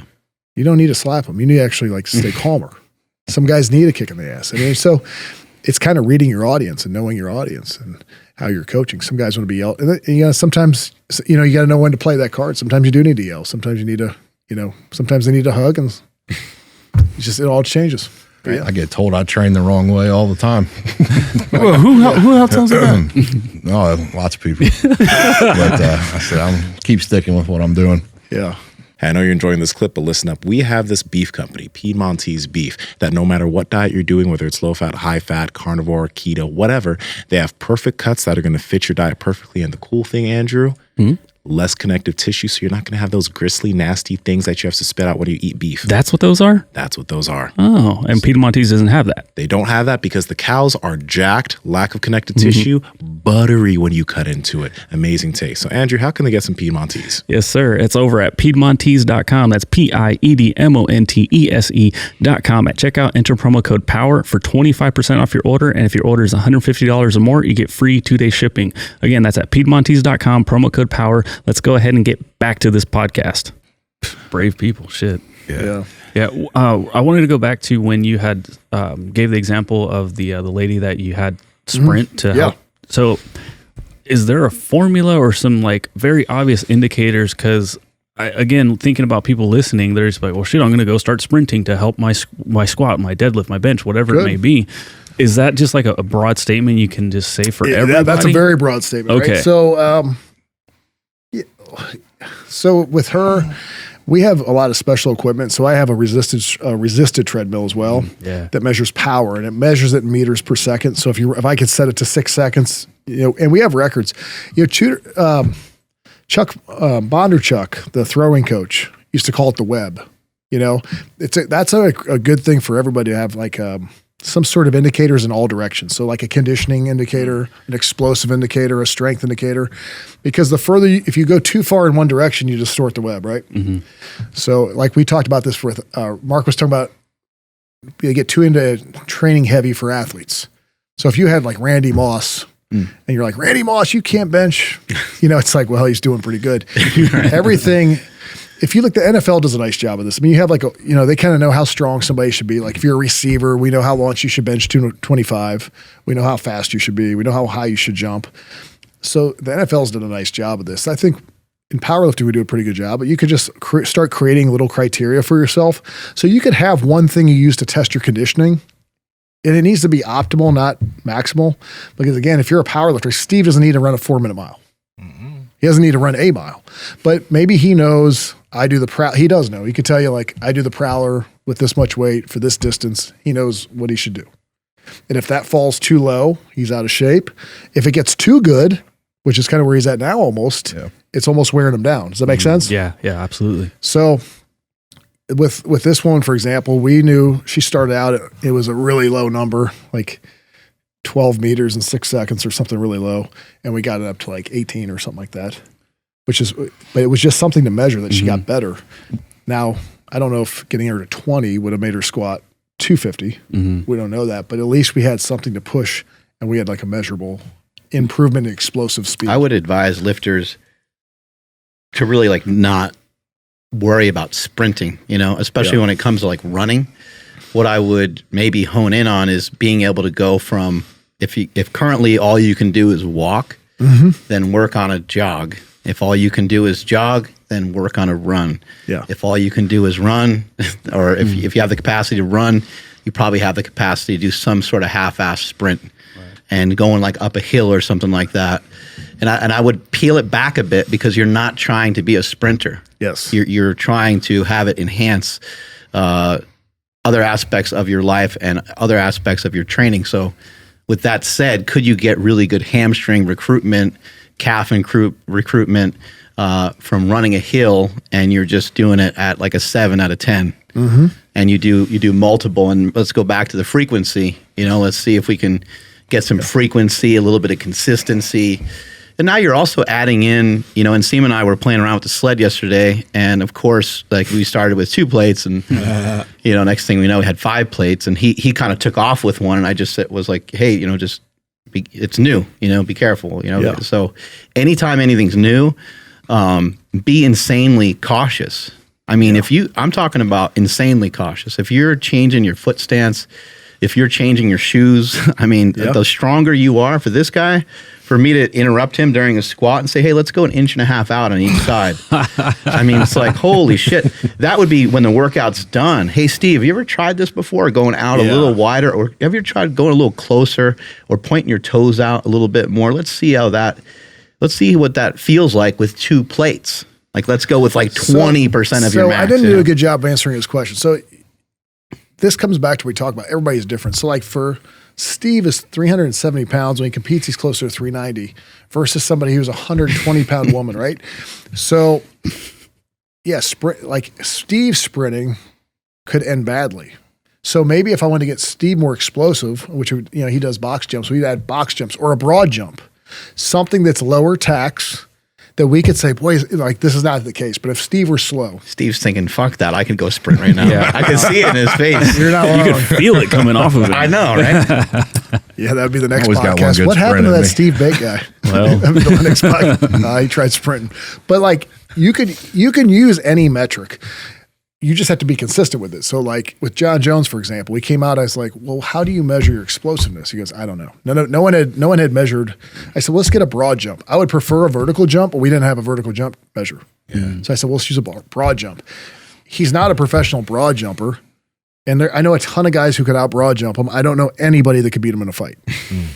All I was trying to do is get him more explosive, and I wanted something to test it against so that when he's jumping off his knees, I don't want him to jump off his knees just to make a YouTube video. I want him to jump off his knees to make him more explosive. And the broad jump was my tester. So every couple of weeks we broad jump him. If it was getting better, I knew I was doing the right things. If it wasn't, I would have to reevaluate. So for a powerlifter, for example, if for someone like Steve, it might be a box jump, which is pretty easy on your body. I might have a box jump. And then if his squat went up, I would kind of look at like, okay, well, how high did his box jump get relative to his improvement in squat? For the person I'm talking about, sprinting seemed to be the logical choice because I needed her to move way faster. Mm-hmm. But it doesn't mean I would have everybody sprint. Got it. And then, so you said you worked with a lot of like moms and dads and stuff. So, and you like to work with things that you can measure. Yeah. What about something like technique? Because there's some people that may like, if you guys all watch me bench press, you would have some kind of something to tell me about my technique. Yeah. Just because I'm not as experienced as you guys. Is there a way to measure that, or is it just going back straight to the numbers? I think technique 1000%. I talked to maybe Chris about this. Technique is determined by your anthropology and your strength. So, like we talk about if a guy bends over in the squat. Well, one, if you have long femurs, like everybody, if you look at the Chinese weightlifters, they squat straight up and down. Mm-hmm. Well, their femurs are like this long. I mean, really, they're little midgets. So, they are. The weightlifters are, not all of them, but the little weightlifters are. We're not allowed to laugh at that. So, yeah, there you go. Yeah, so you're signing on with that if you laugh. but Your so signature. if you take, somebody like KK, RIP, right, for KK, he had those long femurs, so he leaned over when he squatted. He leaned over when he deadlifted, right? You might not. A lot of female athletes, they'll lean forward. They got longer limbs. Yep. So what's the right technique? Well, you can't change your anthropology. The next thing you can change is your strength. So like, Louie would always talk about to press a bar in a straight, he wants you to press it in a straight line. Well, you better have lots of triceps to do that. If you're stronger in your chest, like Stan would kind of do this, but he was more chest and shoulders. So when you have, for his case, when you have a max bench, so Stan's benching 606, he's not going to think like, oh, Louie wants me to push in a straight line. Or, when somebody's doing a max squat, if their back's stronger, they're going to lean. You're going to put the load where you want it. So technique to me sometimes drives me nuts because I always use this analogy like everybody, no, can you dunk? Maybe you can. Nowadays, probably. Okay. So these three can't dunk. We get the concept. It's like if somebody was like, hey, we're going to give you the technique. Mark, it's like, I get it. I can't, my vertical Bend jump. down and I just can't do it. So a lot of times technique is determined by your strength. So, like even Andre said, your technique's going to look like shit with 315 on a squat if you can only bench only squat 225, right? Yeah. So they act like it's, sometimes in powerlifting, it's become this like, like this physiology class, like, oh, you got to keep your strength. Like I'd love to keep my sternum up with 700 pounds. It's heavy. One time at Westside, I was doing good mornings, and Louie put some insane weight on the bar. Caneburger morning, I just start. Rob Fusner picks me up, and Louie's like, "Specificity of sport, you shouldn't go that low." I was like, "Well, I was going to go a lot lower if Rob hadn't grabbed me. Like it wasn't my intent to go that low, But he had like 600 pounds on the bar. He's probably 180 pounds doing good mornings. Yeah. With what you mentioned as far as the anthropology thing, I'm just curious, is there anything that you think powerlifters who are interested in figuring out what good form looks like for them, what resources can they look at? Because what you mentioned there about long femurs, there are a lot of long femured powerlifters who are trying to squat in a way that's not advantageous to them, but they don't know it. They just see that looks like a good squat. Let me do it with my body, not realizing what they're. Also, Steve over here is not short.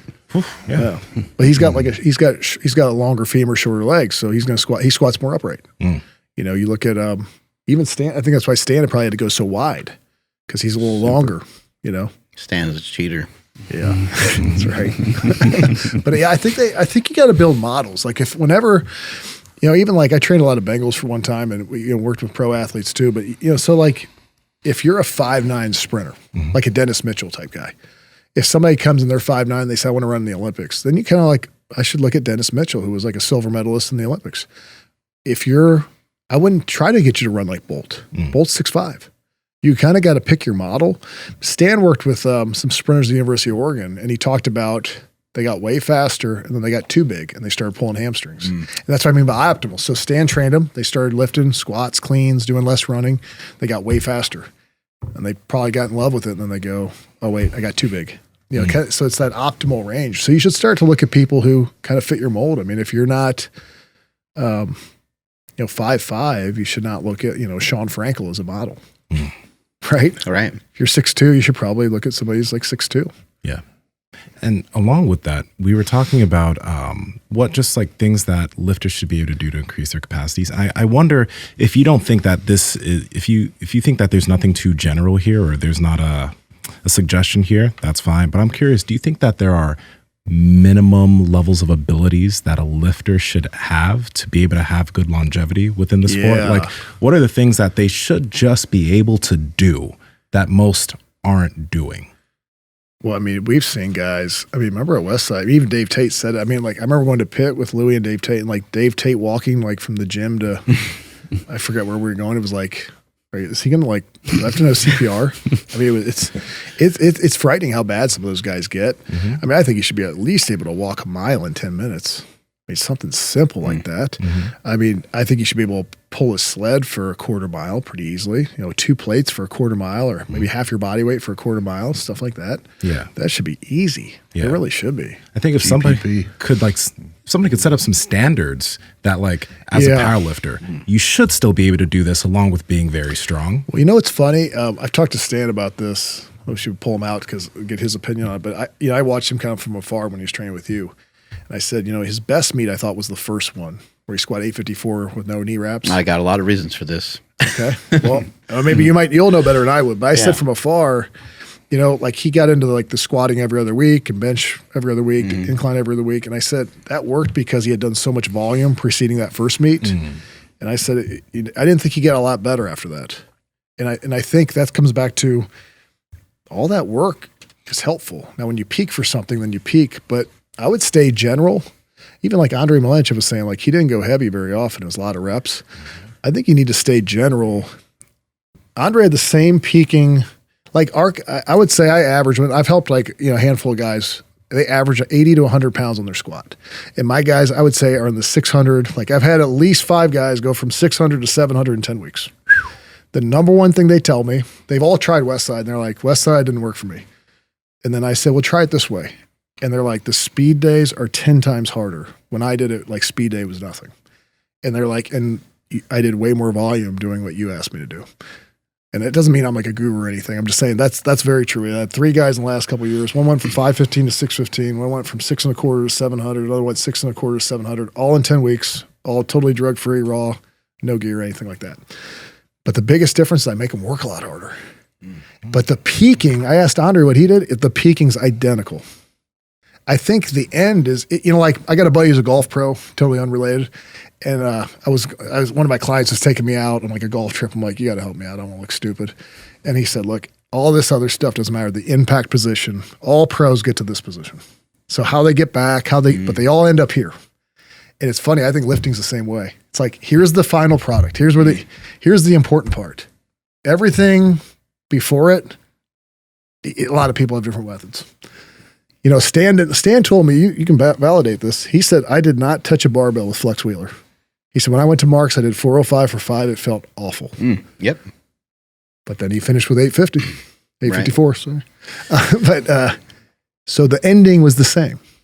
Yeah, I think one of the reasons why the Stan's kind of first meet was the best and why some of the other stuff took a little longer and he had to work a little harder for it. And he still ended up breaking multiple all-time world records that were around for 30 years or more. Yeah. John Cole and some other legends, he was able to knock off the all-time world record list, which was really remarkable. But I think you got to remember that Stan was like in his 40s coming into it. And I hate to use age as any sort of, but lifting age, like it does have a factor. It's totally a factor.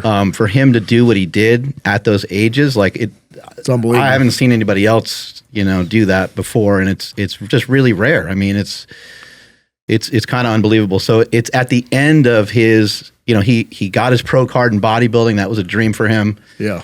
He came to me and he just ended up, hitting some of these just fucking crazy weights. But a few other things that happened too is I think once he started hitting some of these numbers, then you have a lot of people giving you a lot of information. Yeah. And so I think you have a tendency to get distracted. And he would kind of follow some stuff from the Lilla Bridges, from Ed Cohn, and from myself, where it's probably better off just kind of putting your eggs in one basket and saying, like, this is the method, this is kind of what and you've run into that as a coach where now the guy's got 6 or 7 people. Yeah. That was from my perspective. And then also, I just think that he was reaching his absolute limit of what he could lift. For sure. I think everyone always wants to say you could always lift more, you could always lift more. I think the 900-pound squat that he did in my gym and some of the lifts that he did on the platform, I think those were the kind of the upper end of what his body was capable of doing. Because I've actually never seen anybody more meticulous than Stan. He was dialed in on everything, just like a bodybuilder would do. Bodybuilders, they don't give up any slack in anything because they know it's a 24/7 process. He took that same mentality into powerlifting, and his diet, his sleep, his training, everything was dialed in, and he wouldn't sacrifice stuff. He would not spend extra time in the gym doing leg curls and leg extensions when he knew the most important thing for him to do was to get the hell out of the gym, get some food in his body, and start to work on recovery. Let's get my counter. I think that's how it should end. But do you think the volume leading up with the bodybuilding was a good break? Absolutely. No, I think that is what made Stan Efferding was all that bodybuilding. Yeah. I think people confuse it and they say Stan was able to do both at the same time. It only looked like he did both at the same time. He actually did them separately. Look at how fucking jacked I am in this video. Holy shit, I'm shredded. That's funny.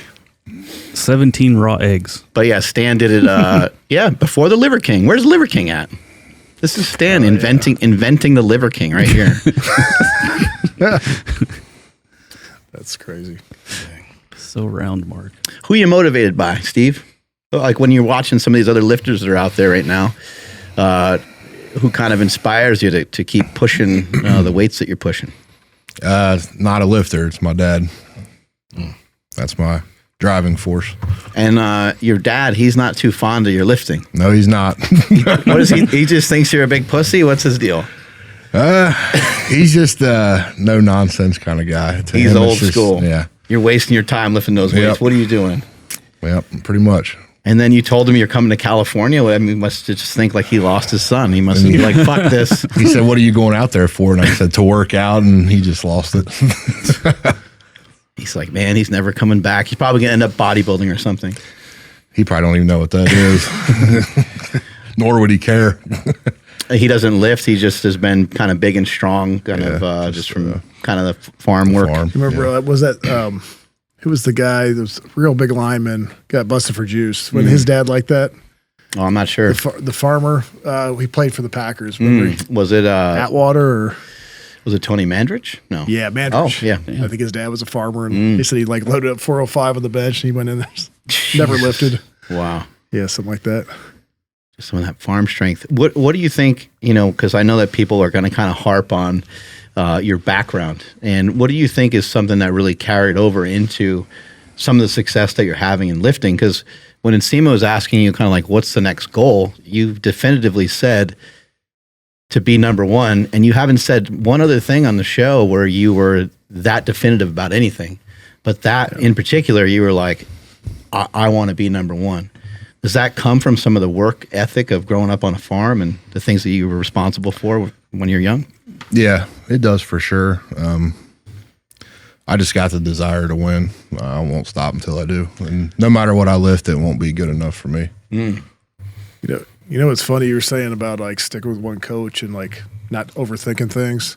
There was two studies I remember that you said that reminded me. One is they took a lot of these Olympic athletes and they were like looking for the common denominator, and the one thing was they stuck with one coach the longest time. We get like teenage athletes, and the ones who do the best just stick with us, whereas the ones who do the worst are like, call them program hoppers. And it's like, we're trying this, and you do a little bit of everything and a whole lot of nothing. And then the other one that stuck with me is there was a study with these shot putters, and one group got a coach and the other group got a tape measure, and the guys with the tape measure outperformed the one with the coaches because they just had, it was just throw further. That's kind of like Steve. It's just lift more. Yep. Don't overthink it. Matt, what, because we've had a lot of people on, and some people that are coaches that come on are very just like about what they do, and their thing is the way it should be done, or there's a lot of, but you mentioned how you were agnostic, right? You started working with people when you were like 19 years old. Was there a phase where you got comfortable with what you knew and you were like, this is good? Or have you always been someone who's, like what? I was a Olympic lifting. I remember when I was 19 and I was strength coaching. I was like, man, if I could get like, at the time, I think it was like, I forget who the top basketball player was. I'm like, I could make those guys so much better. I have them cleaning and snatching. Like I know I could make them better. And then, like when I got to Westside, it's like, this is it. And they all worked. I mean, you could see like I jumped higher, ran faster. They all work, but then the longer you go, and then I think, I'm an all-in guy. I'm very compulsive at times early in my life, So you go through like, go to AC/DC phase, or like, this is the best, or like you're in there hip hop, you're like, yes, hip hop's the best, or whatever it is. But then as you go on, you just there's not one way. It just has to make sense.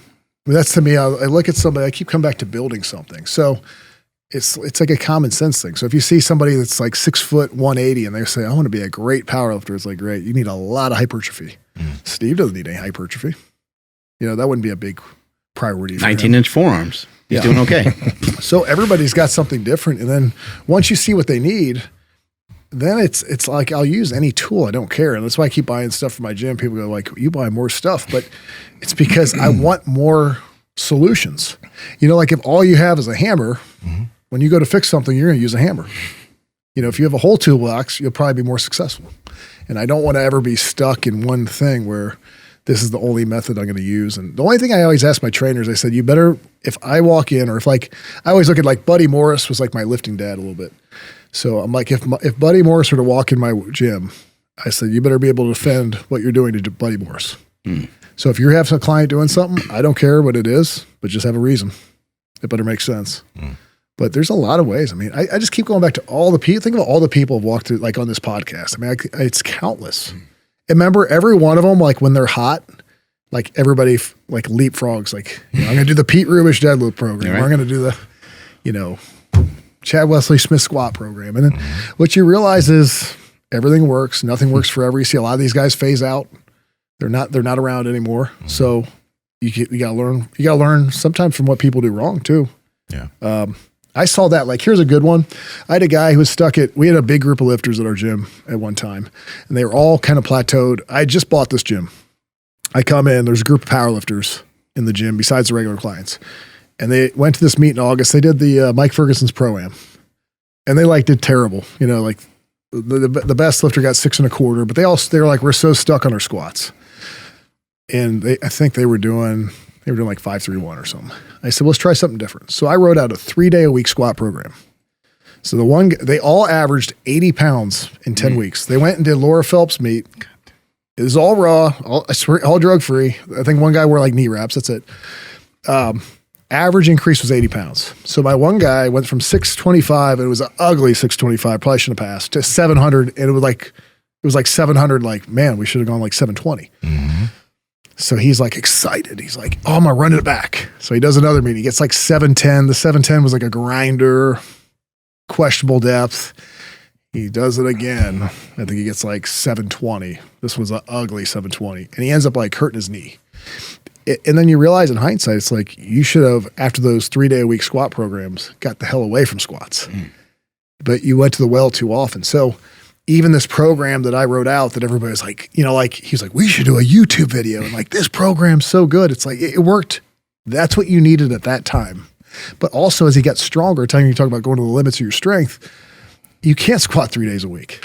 Because now your 5x5 is like, you know, 550 or whatever, you know, whatever it was. Your weights are going up. You need more recovery. And it was just a shot in the arm when he needed it. But all those, so it was a great squat. And that's why we write about Stand Out a Powerlifting book. And we talk about, you know, I write that in there. Like, if you're at this level, you know, like if you're maybe like a 400-pound squatter, yeah, here are some 3-day-a-week, here are some high frequency squat programs that might shoot you up to 4 or 5 or 6, even 7. But once you hit a certain number, you know, like everybody talks about stand squatted every other day or every other week. It's like, well, he was 280 and jacked, and he was squatting like 800 for doubles, right? You were there. I mean, I wasn't, but he's pulling 800 for doubles or 700 for reps. You squat 315 for like a single, and if you don't squat for 14 days, I promise you're not going to get anywhere. So it's just, that comes back to everybody wants, like, you know, you keep saying like, what's the standard? And the standard changes.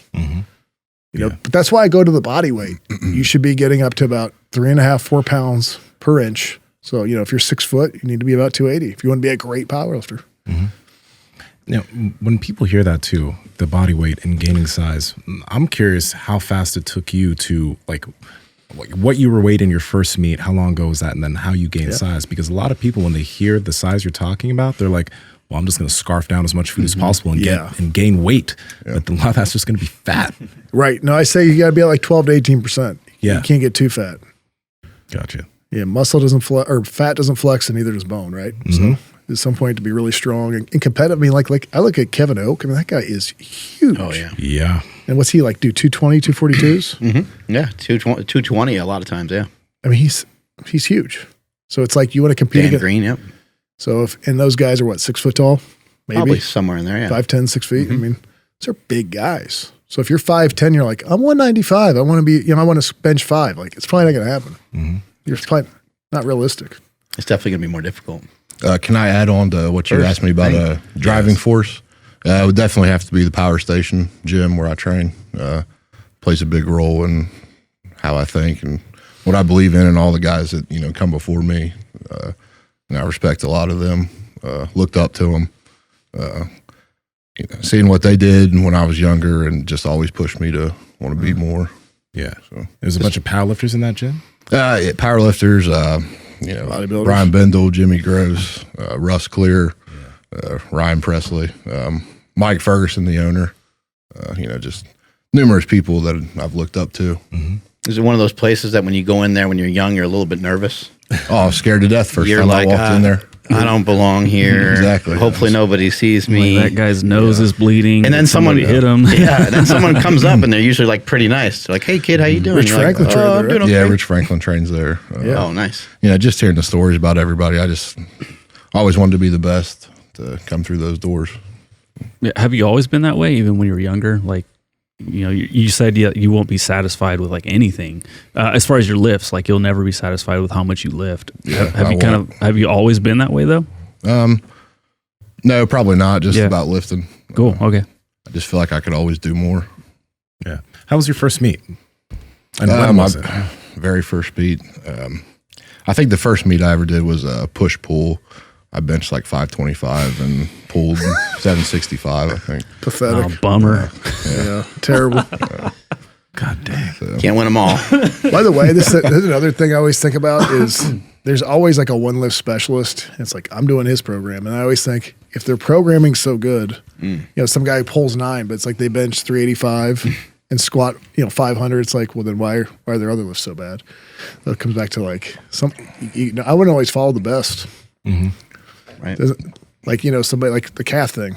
Let's come back to stupid. I've never done a calf race. People always say, what do you do for calves? There's probably somebody with skinny calves who has average calves that like work to Built get them out. up.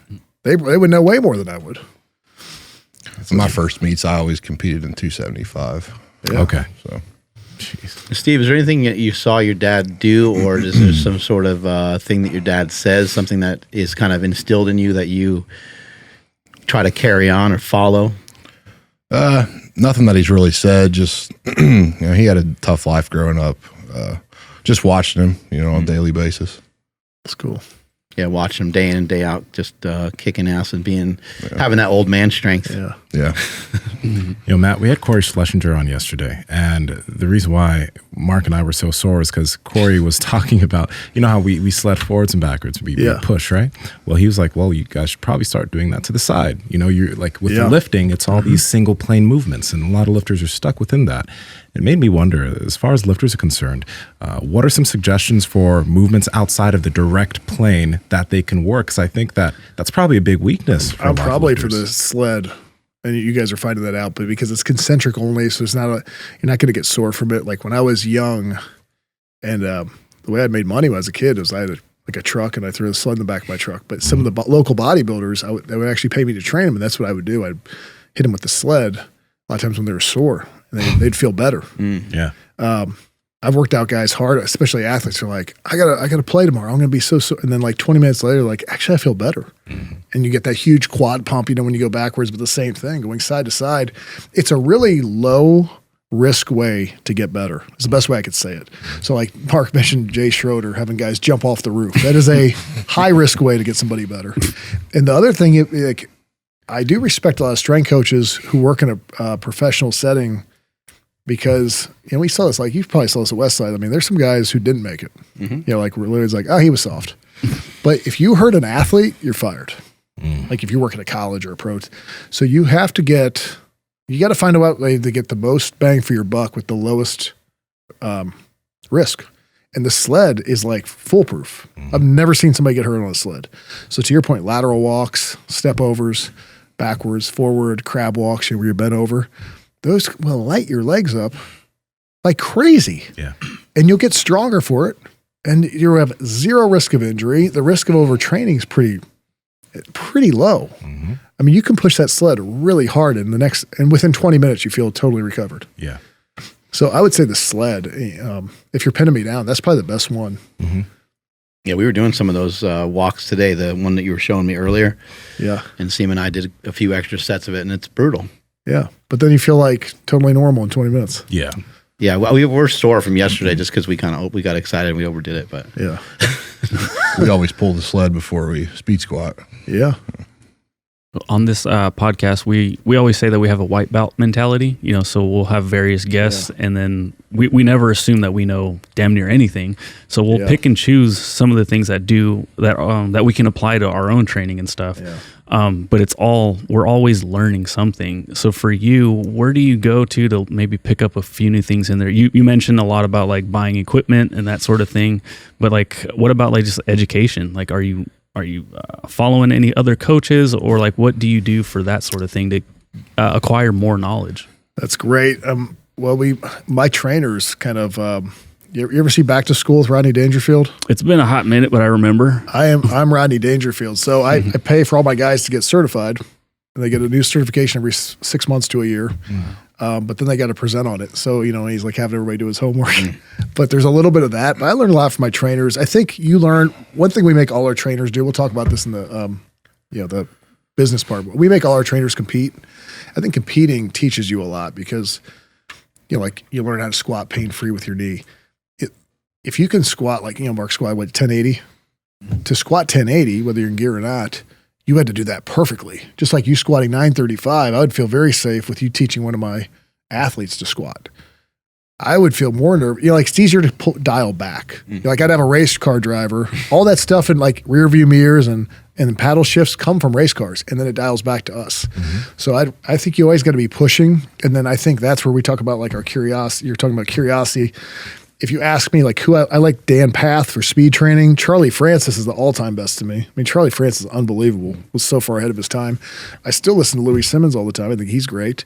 Ed Cohen, I talk to frequently. I know he's not new, but some of the stuff's good. I love Bondarchuk, Tudor Bompa. They're all great resources. I mean, some of those names, like when we interview trainers, I'm always alarmed.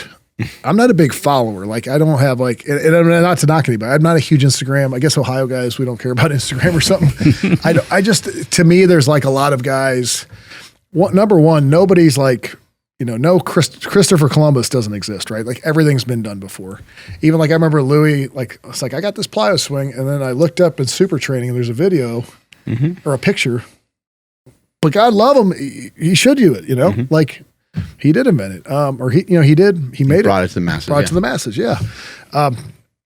So I think one thing that bothers me with coaches now is they're all trying to be like the guru on the hill or the inventor, and it's like, somebody. I read an article. I sent it to Stan. It was, if you ever read like the tight slacks of, what's that guy's name? He's an old powerlifting guy. I can't remember. Anyway, he used to write for like the powerlifting before Powerlifting USA, and I pull up all his old stuff, and he had one. This guy from California was talking about as your weights get heavier, start alternating squats and deadlifts.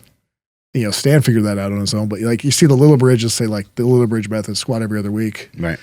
It's been done before, and it's not to knock anybody who's dispensing the information, but I think now I like the old books a lot. I read like Larry Pacifico's stuff. I love Tudor Bompa. I love Thomas Kurtz is a great author, but you can learn from like to your point, you learn from everybody. Is that that Rodney Dangerfield? It's a great movie. Was that the one where he jumps on the diving board a bunch of times? The triple Lindy. Okay. Yes, that's correct. Okay, just want to make sure. Back to school. Yep. Yeah. I'll tell you who's another one. One of my favorite movies ever. You know what? I went up a couple years ago and retook his course is Dick Hartzell. Oh yeah, yeah, the jump stretch guy, jump man. Yeah, and because I just thought I need a refresher, and sometimes voodoo flossing before it was a thing. Yeah, and stretching with the bands and all. I mean, yeah, he was or he is very was very ahead of his time for sure. Yeah. So it's you had to go to something like YMCA in Youngstown, Ohio, but it was fine. It was fun, and I think more hands on. Like I'm a hands on. I'm not real smart. You guys probably figure this out by the end of this podcast, but I have to do things. I don't know about you guys. Like I can't. If you just say like, "Here's what you do," like I've run on my treadmill, I've done all that stuff because I have to feel it, and I think it's important because, like like when I see Steve, I'm like, "Hey, you got pushing that bar harder." I've done it not with the same weight, but I've done it. I've pushed myself at least to be able to say that. And I think when an athlete's sprinting, and then you also know with strength coaches, one thing I think, and not enough of them lift, and people go, "Well, we're not power lifters." I said, "Well, you're doing the power lifts frequently, so you should probably be better at teaching them. And being a power lifter teaches you sometimes, like you shouldn't be doing that with your athletes because your athletes are going to be trash, but you never lifted heavy. So, it's like you got all these. Know what it feels like, yeah. So you get these idiot coaches going like, get your mind right. It's like, no, your athlete's going to be wrecked for 3 days. You should try that before you have them do it. It drives me nuts. But we do a lot of work like we do at Xavier College. We do some work with them and try to get out and meet as many people as possible. I mean, like I'll drive up to Chicago to squat with Ed Cohen just so I can get that, that's easier for me to learn is if he touches me and shows me what to do versus him telling me over the phone or something. Yeah. That's how I learn. We saw you do 225 today for 70 something reps. We heard that you did a 315 bench for like 40 reps. What are some of the other crazy things we know about the burpee, broad jump mile? I've done 500 for 13 on flat bench. What about the 100 rep squat? When I was 270, I squatted my body weight 100 reps without racking it. That's by far the hardest thing I've ever done. I was going to say, that's probably the worst, right? That was for sure. Horrible. Yeah. You barf everywhere or what? Nah, I didn't puke, but my legs were on fire. Jimmy was mentioning to me that you'll like do certain things. So you'll just be on a leg press and you'll be there for like 2 or 3 hours. Yeah, that's usually when we train with John Parrillo. Yeah, he pushes us hard. Yeah.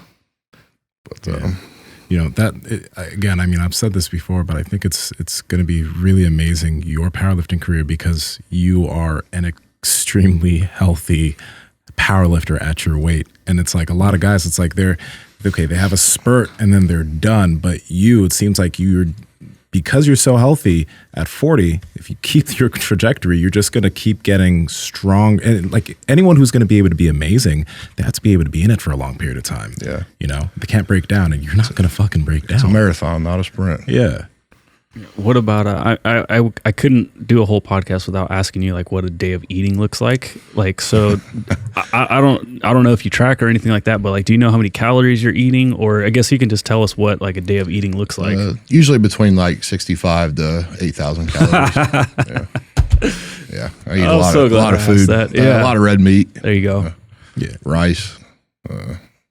Just simple things. Just the basics. Yeah. Mm-hmm. Damn. Do you have any prepped food, or do you all cook it all yourself? I usually cook it all myself. Yeah. I'm not big on the whole prepping food thing. I feel it. I wanted to ask you actually, Matt. You mentioned the Nordic hamstring curl for athletes, preventing first off ACL tears, but also hamstring pulls. And that's a movement that when people try, it's a hard movement to do.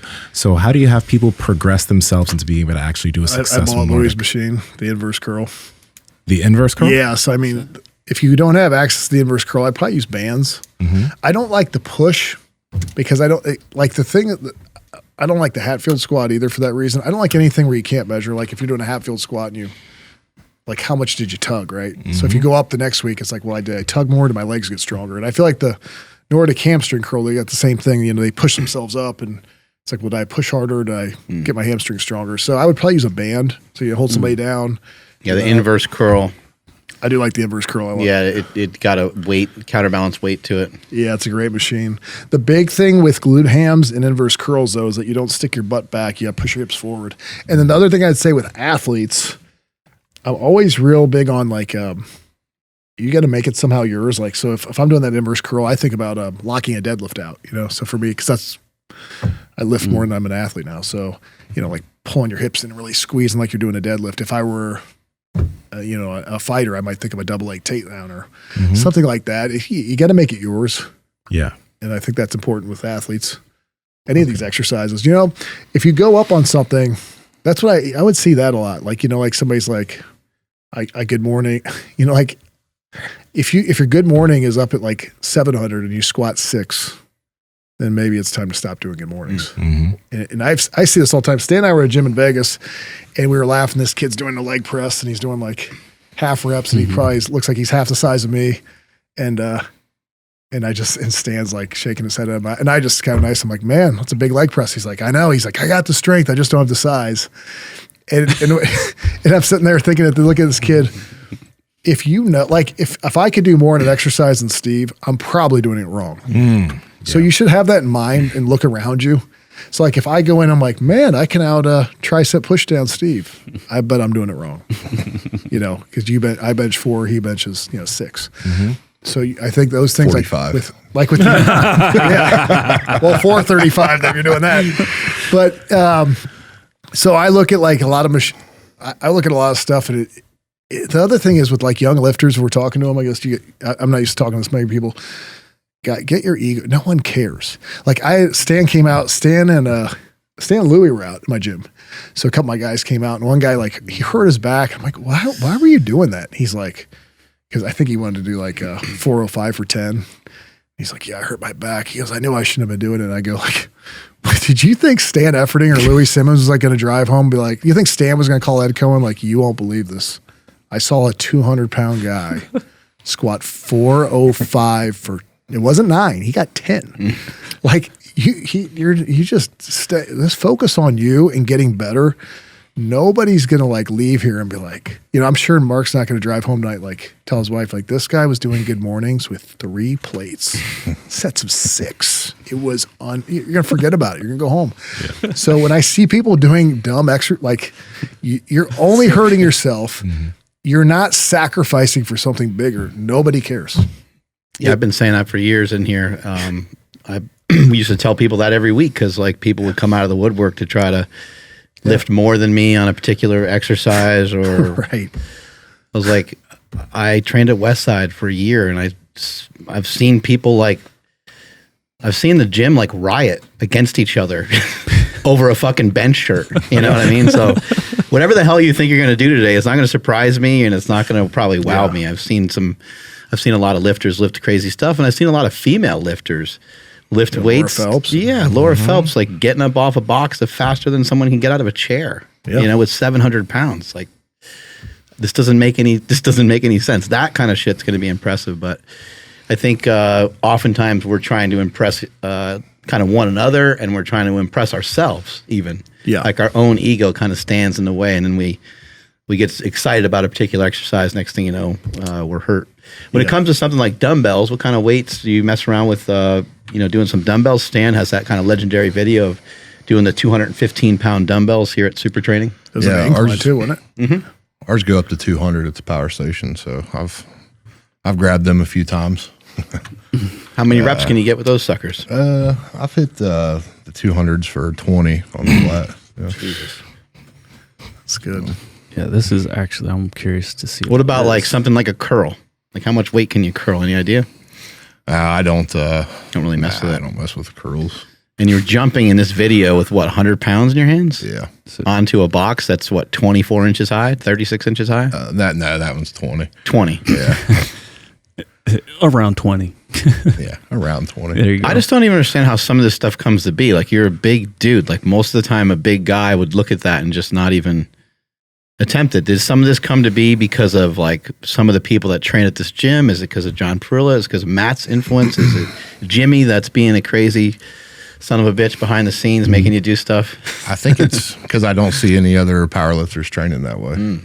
So, You just want to do something different. yeah. You know, Ohio has a big history with like Larry Pacifico and Jimmy yeah. Cash, and I mean, Don Reinhold trained at Larry's gym. I mean, so I think there's a lot of for particularly, and then Black's. Don Reinhold is one of the strongest humans ever. He had some all-time world records in powerlifting for a long time, and was a really talented strongman competitor. And then remember John Black's Health World up in Cleveland. So I think Ohio's got a really rich history that drives all of us a little bit. There's a For huge sure. influence.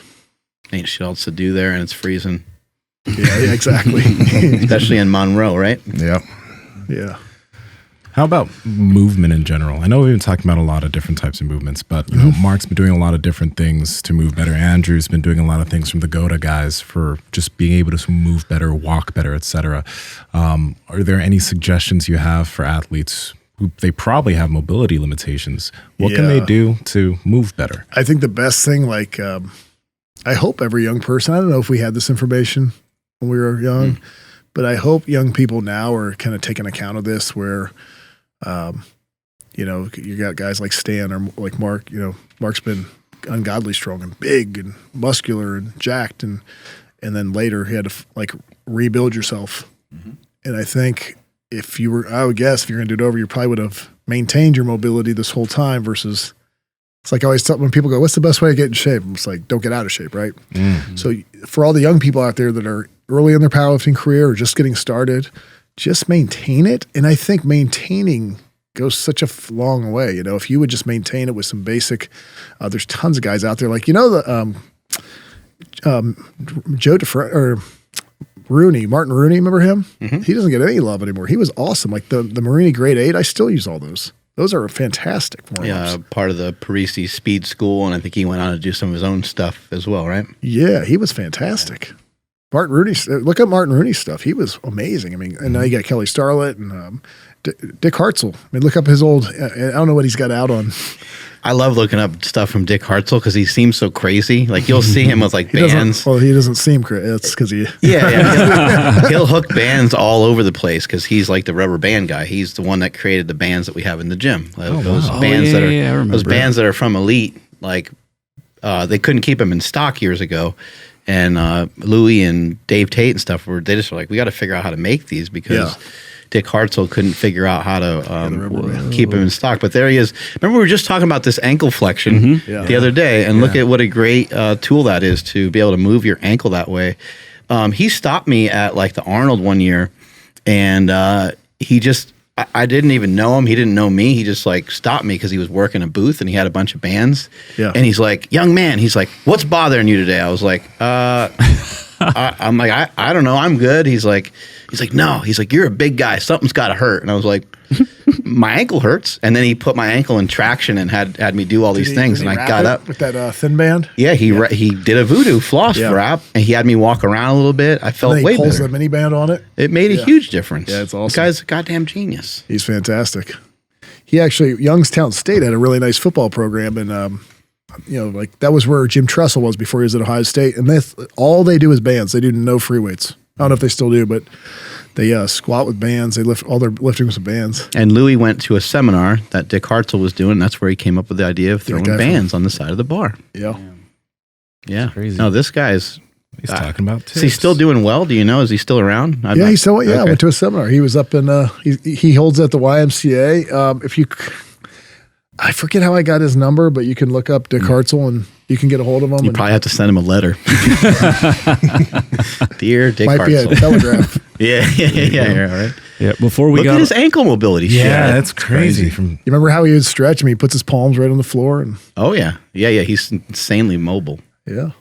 before we got on air, Stan was telling us about how you got thrown into the fire at like 19 years old to warm up an entire team, and you kind of froze up. 100%. Yeah, choked. Can you say that story? Here? So, Buddy Morris said, "I'm going to hire you at Cleveland," and I'd been up there a bunch, and it was like relaxed. It was before the season, off season. Guys were coming in, work out, but it was like working out normal. And then there was like some problem with hiring me, and he's like, and I quit my job. I'm like, dude, I'm like waiting on you. So, literally, he calls me. He's like, all right, you're in. Come up now. I'm in Cincinnati. I'm like, now? Like, yep, go. So I come up. I drive up, and this guy named Kern was Bobby Monaco's the equipment manager. He's like, I'm broke and I'm 19. He's like, get him some. Or I was thinking I just graduated college. I was 19. But he goes, get him some clothes. So they take me a lot, like get me my Cleveland Brown gear, and then he like comes out on the field and he goes, all right, lead dynamic warm up. And it was before they make cuts. So now you got like 100 guys out there, 80 guys out there, and then he took over from me. He's like, you do that again. What's dynamic? I mean, and he's like, next time, like, do it or you're done. I was like, got it. But I froze, totally choked. You didn't have any information from them? Like, you couldn't put them through any sort of warm up, or you just made some weird shit up? No, it wasn't. It was like the whole coaching staff. So it'd be like, it'd be like if I grabbed you right now, it's like, hey, real quick, Mark, host the Oscars. You probably could, but like, yeah. No, I know what you mean. You're just like, no, I'd probably Skip. Barf. I'd probably like get up on stage and throw up. Yeah. So I remember he's like, that's it. That's your last lesson. That was your first warning. Yeah. So I think it's funny because a lot of times, like I'll have, no, it's a great lesson to learn. Be prepared. Yeah. And I think, like it's, I don't know how many employees you have, or, like in this day and age, you have to change your thinking. But I laugh when young people are like, I would have loved to train at Westside. It's like, you would have hated it. You wouldn't have made it. You would have cried. I mean, I remember Gritter, I remember like a foreign guy came and, like a conversation like this, and some guy, and like Gritter, like he ripped the kid's shirt off when I was in there. This kid was like 15 years old. The kid's wearing a Michigan shirt and it had like a little hole on it. Yeah. And he's like, what is this? And I don't think he really meant to do it, but then it kind of ripped. And I think he thought it was funny and just ripped the whole thing off. And Louie's like, Gritter, he's like, getting the fuck out of here. He's like, what are you doing? And then he got the kid a Westside shirt or whatever. But I remember like this foreign guy, I'm talking to Louie like we're talking, and Gritter's like, you want to come out? And he screams at the guy.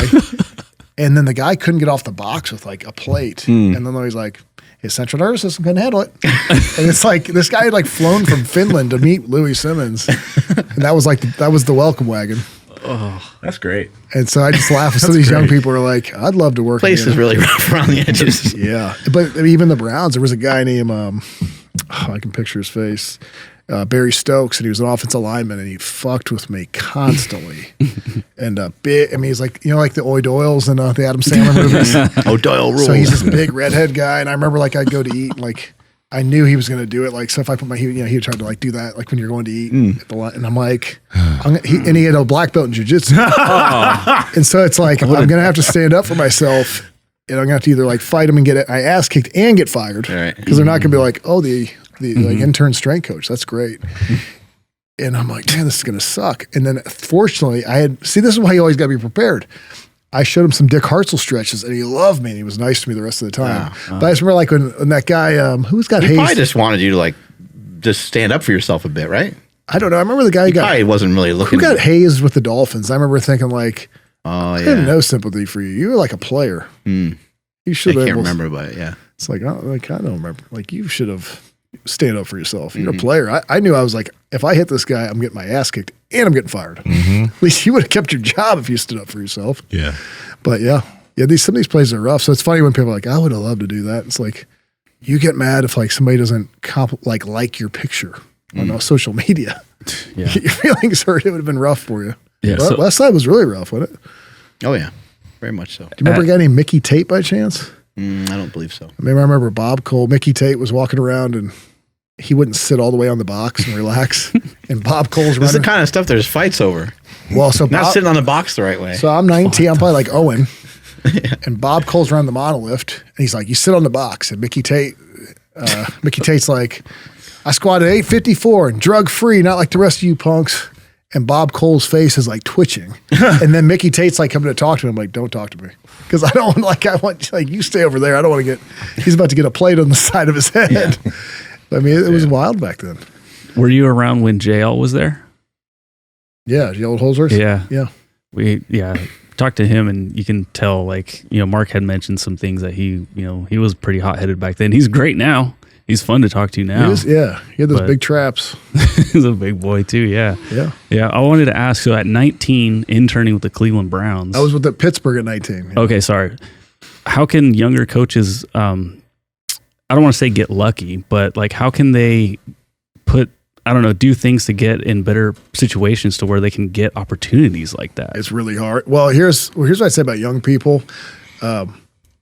Like embrace, I got an ex-wife, 2 dogs, 2 kids, 2 like businesses. So for me to take this trip, even I gotta like make sure the dogs are taken care of. My kids are like, honey, like my ex-wife, can you watch the kids and get like everything covered? I mean, when you're young, there's a part of that time of your life you're probably broke and you're miserable, but you should embrace it right now, because when you get older, you have kids and mortgages and You're broke, but you have no responsibility. Embrace it. So.